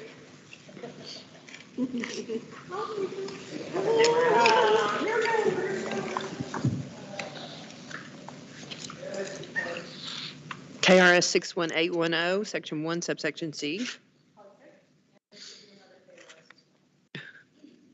KRS 618101, subsection F.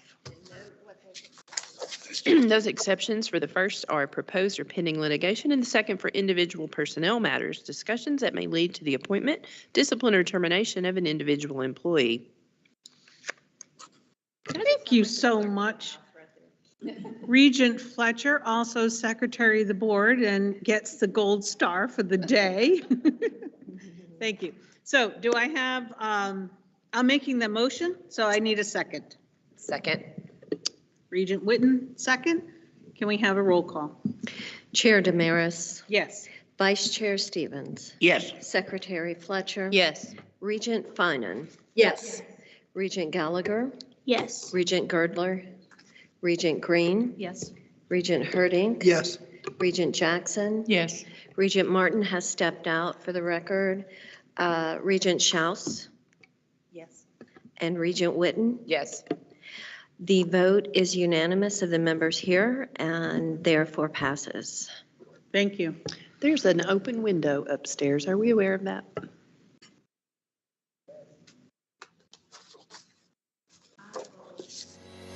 Okay. Perhaps.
right, the board has been in closed session for quite a while, and we are ready to come out of that. So in order to do so, I need to make a motion that the KCTCS Board of Regents end their closed session and reconvene into open session. And I do believe that requires a roll call vote. Yes. Do you need a second? I need a Do you need a second. second? Yes. Yeah. Yep. Can I have a second? Regent Fletcher, thank you. Chair Damaris? Yes. Vice Chair Stevens? Yes. Secretary Fletcher? Yes. Regent Cox and Regent Finan are not present. Regent Gallagher? Yes. Regent Girdler? Regent Green? Yes. Regent Herding? Yes. Regent Jackson? Yes. Regent Martin is no longer present. Regent Schaus? Yes. And Regent Witten. Yes. The vote of members present is unanimous. We are back in open session. Thank you. The remainder of today's meeting, and I'm just going to call to the audience's attention that it's 4:41 p.m. here in Hazard, and several folks do have a couple hours drive home. So there were some agenda items that we had hoped to get to this afternoon that unfortunately we are not able to get to. So we will not be entertaining those agenda items. There are, however, a couple of motions that are going to be made, and the first one is a motion that I would like to make, and then the second one I'm going to call on Vice Chair James Lee Stevens to make the second motion. The first motion is that the Board of Regents moves that Dr. Paul Zarapata shall continue progress toward the strategic goals established and approved by the KCTCS Board of Regents in September of 2021, and shall between this time period and his June 2022 evaluation confer with the Chair and Vice Chair of the KCTCS Board of Regents on processes to measure key indicators and objectives. Do I have a second on that motion? Second. Thank you, Regent Witten. And General Counsel Duncan, can you call for a roll on that? Yes. Chair Damaris? Yes. Vice Chair Stevens? Yes. Secretary Fletcher? Yes. Regent Gallagher? Yes. Regent Girdler? Yes. Regent Green? Yes. Regent Herding? Yes. Regent Jackson? Yes. Regent Schaus? Yes. And Regent Witten. Yes. Of the members present, the vote is unanimous. The motion carries. Thank you, Regents. Relative to the update and conversation that this Board of Regents had with the participation of the system president, many of the staff members, and also some of the presidents of the college around the topic of accreditation and consolidation, there is a motion that Vice Chair James Lee Stevens would like to make on behalf of the conversation, and I do want to say that I appreciate the dialogue that everyone had. It was a robust conversation yesterday. We had two very good presenters, lots of great questions, lots of great comments from multiple avenues, and it really helps to feed into our absorption of the topics, but also informs us as to next steps. So I'd like to call on Vice Chair James Lee Stevens to make the motion that he has for consideration by this Board of Regents. Thank you, Madam Chairman. In reference to single accreditation, I recommend that a special committee be appointed to review and gather initial information, pros and cons, and report their findings back to the board, at least an update in June of this year. And I also recommend that on this committee, there shall be 2 appointed regents, 1 faculty regent, 1 staff regent, Chancellor Williams, and 4 college presidents to serve on that committee and report back in the June meeting of their findings and recommendations. Thank you, Madam Chairman. Thank you, James Lee. And before I ask for a second on that motion, I'd like to give a little bit of information about this committee. There are some folks who I believe would be very helpful to inform the process. And the purpose of the committee is to further the study on the topic and to bring more information back to this Board of Regents. Obviously, as all of you have seen, there's been some excellent commentary and input from the college presidents. That's the reason why we've asked for their presence on this particular committee. We always appreciate our representatives of staff and faculty on this Board of Regents and usually ask them to participate in this manner to help with this.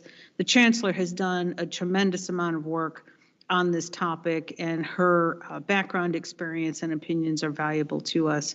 And then I would like to take two of the appointed members to the board and ask them to join the committee. So don't have a specific outline as to meeting dates and when that's all going to happen.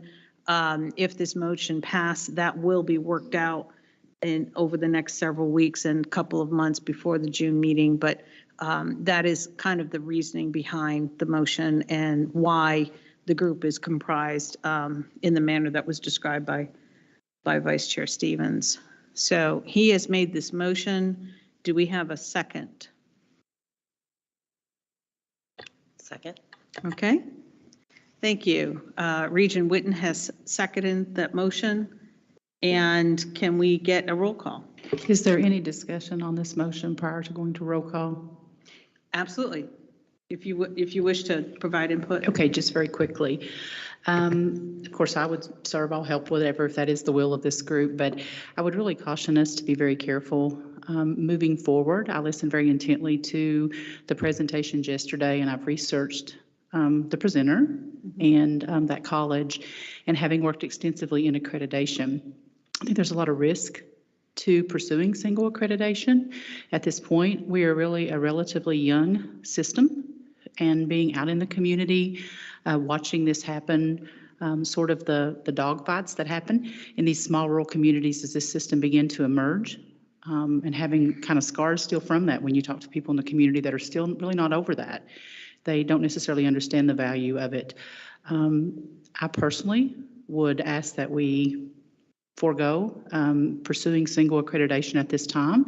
And then later on, if that comes up as an interest of this group, that would be one thing. But at this point, you know, again, I'll serve if that's what I need to do and this group's will goes forward. But I personally would ask that we forego pursuing single accreditation at this time. Sorry, go ahead, Hannah. Yes, just for purposes of the minutes, may I ask, the committee shall be composed of 2 appointed regents, 1 staff regent, 1 faculty regent, Chancellor Williams. And 4 college presidents. 4 college presidents. Thank you. Yes, thank you. And Regent Herding? I also have to agree with Dr. Jackson on this. I think it's a waste of KCTCS resources right now with the items before us. If it's not broke, don't fix it. We heard that from presidents. We heard that from one of the speakers. We have a graduation rate, we just learned, of 40.2%. Amazing. Go check Ivy Techs if you want. URM, they said it was improved by 4.7% in the graduation rate. That's amazing. Retention rate, 55.5%. That's amazing. I'll put any of these numbers up against those other colleges. We're not broke. We don't need to fix it. Thank you. Thank you. Are there any other comments?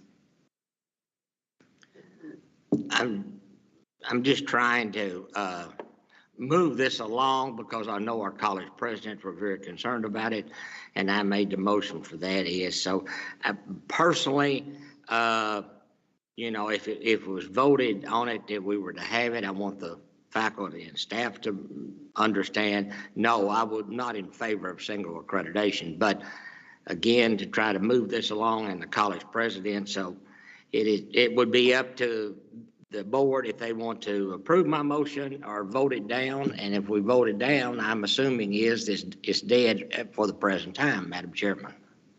Yeah, it would certainly be up to the vote of this board whether to move forward. This particular motion is a recommendation of a way forward to study the topic for the next couple of months. So, and involve some of the key stakeholders that we all heard from yesterday in the presentations, both board members, the chancellor, as well as college presidents who had not been sort of formally involved or engaged with the board on the topic discussion. That's the essence of the thought process for the motion. Because I think there's going to be a need for additional data and interviewing, et cetera, and involvement of our shared governance boards and faculty and staff, employees at these colleges that will be impacted as well.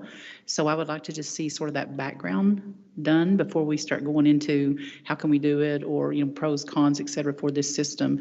There's a lot more data needs to be collected before we can move forward, and I would agree with Regent Herdink. I think that probably takes away from where the resources need to be projected at this time, moving us forward with greater priorities. Thank you. Yes. I mean, Dr. Jackson, I think that's actually the will of this group. Am I misunderstanding what it is? This is a fact-finding group? It's, yes. It's exactly what you just requested. Yeah, So, yeah. but you're still opposed to that? Okay, I just wanted to be clear. I was confused. So thank you. That's the purpose of the committee, is to outline the parameters of a fact-finding exercise. Yeah. Okay, I think we're ready to take the vote. Chair Damaris, Yes. Vice Chair Stevens, Pass at the present time. is that pass or abstain? Just pass at the Pass. present time. All right. Secretary Fletcher, Yes. Regent Gallagher, Yes. Regent Girdler. Yes, and I would like to explain my aye vote, please. Yes, please. Thank you. I want to thank Regent Stevens for bringing this to the table. I believe the first time in my history, however, I've seen somebody bring a motion and then pass on it. So James Lee, I got to give you a hard time over that one. But definitely, I just wanted to say, I think fact-finding is a good thing. I think being able to have further, more in-depth discussions and get the information on the table is a good thing. As of right now, with the information I have, I would not be in favor of that. However, I think it's good to get this, and then in going forward, as the old saying goes, I think we can chew gum and walk at the same time. Thank you. Thank you. Regent Green, No. Regent Herdink, No. Regent Jackson, No. Regent Martin is not here. Regent Schaus, Yes. Regent Witten. Yes. All right, I'm going to rely on Hannah to check my And Madam, Oh, I am so sorry. back Regent to Stevens. Chris shamed me into voting Yes. for my own motion. Thank you, Chris. I vote yes. He votes yes. Okay, so thank you very much. 1, 2, 3, 3.5, 4.5, 5, is that what you have? 5.54? To 1.5? No. Is that correct? We want to be careful. I have 5.5 yes. I'm sorry? That's what I have? That's what I have. All right, so we have a majority of the votes, 5.5, the motion carries, and we will proceed. Okay. Pursuant to the board policy that was adopted back in August, the board chair has it within his or her distraction to appoint members to these ad hoc committees. So I'll be reaching out to a couple of members. There'll be 2 appointed, 1 faculty, 1 staff, and I'll chat with those people individually and ask that they have, if they have the capacity to serve on this committee.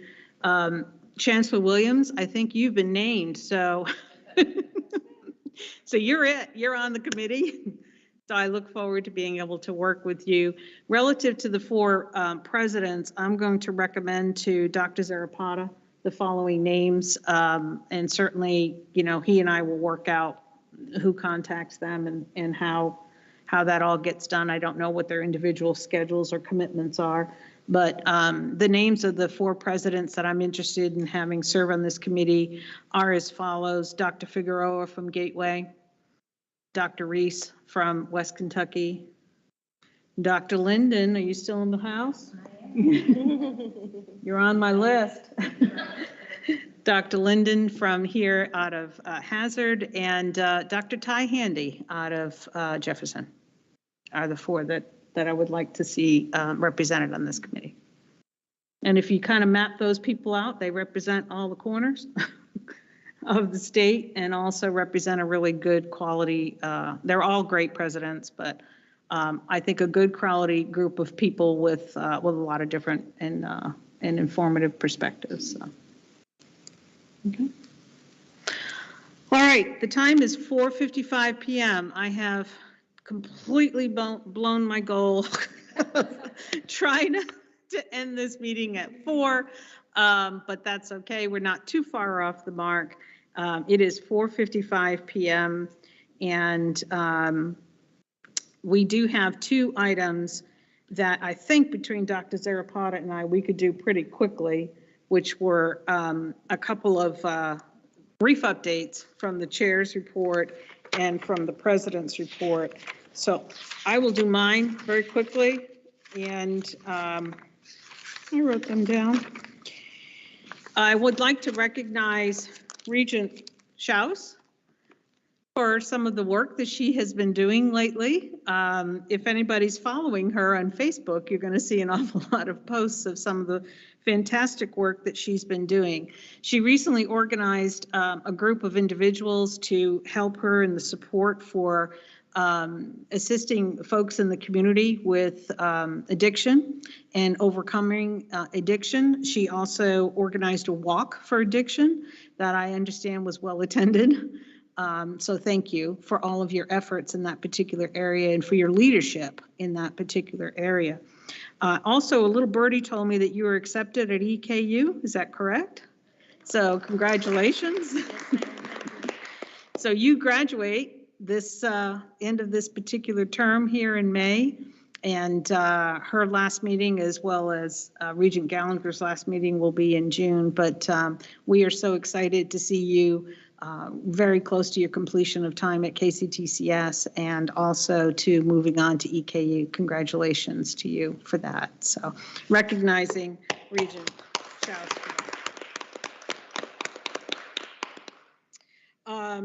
The other recognition I'd like to make, and this goes back to Dr. Linden. I know your folks aren't here. Oh, right, yes. Well, we actually brought them in into the other room there, and we did a little recognition, but I do want to recognize again my wonderful staff who've made this 2 days possible for everyone, certainly my marketing team, my IT team, everyone in the president's office, their safety and security, and our maintenance and operations staff. They've done a wonderful job. M&O has marketing everyone. M&O particularly we wanted to recognize because they really worked on our buildings from the ceiling to the floor and all the spaces in between. But I do want to thank the HCTC staff. And thank you. We were unfortunately not able to take our tour that was scheduled yesterday due to the length of a meeting, but She took me on it this afternoon. all right. So Dr. Zarapata got to see the shiny walls and all of the glory of this campus. And it is a beautiful campus. It's the first time I've actually visited it, and it's been wonderful to be here. So thank you. Thank you, Dr. Linden, and thank you to your staff. And with that ends my chair's report, and I'll turn it over to President Zarapata. Sure, I'll just very briefly talk about some changes to my cabinet. We are hiring a vice president for talent, inclusion, and workplace culture. That position is going to be responsible for benefits and human resources, as well as some other areas. One of the most critical areas I think we have right now is succession planning. We have, I believe yesterday we heard roughly 23% of our faculty and staff can retire in the next 2 years. So that's going to be a huge initiative to formalize talent management in our talent pipeline. Jessie Shook is a member of cabinet now. She is the Associate Vice Chancellor over Workforce and Economic Development. So she has joined cabinet as of 2 weeks ago. Also, I may have mentioned this, I don't think I did. Mary Hemlip has joined cabinet, and she is, of course, our Chief Communications Officer. So looking forward to get that position hired. First order of duty probably is going to be polling our employees about benefits and proposed changes that they might want to those, and get the ball moving there. So a lot of things happening, but I'm hopeful that we can get this person in place by June 1st. Excellent. Thank you. Does that conclude your? That concludes my Yes. report. Thank you. Awesome. All right, the next meeting of the KCTCS Board of Regents will be held on June 9th and 10th. We will likely follow a similar format to today with placing some of the information items on the Thursday timeframe, starting at about noon time. And then the action items, the predominance of the action items on the Friday, which would be June 10th. The meeting will be held at the Owensboro Community and Technical College. So looking forward to being there. It'll be June. The weather should be pretty. And what a great place for us to be at that time of year.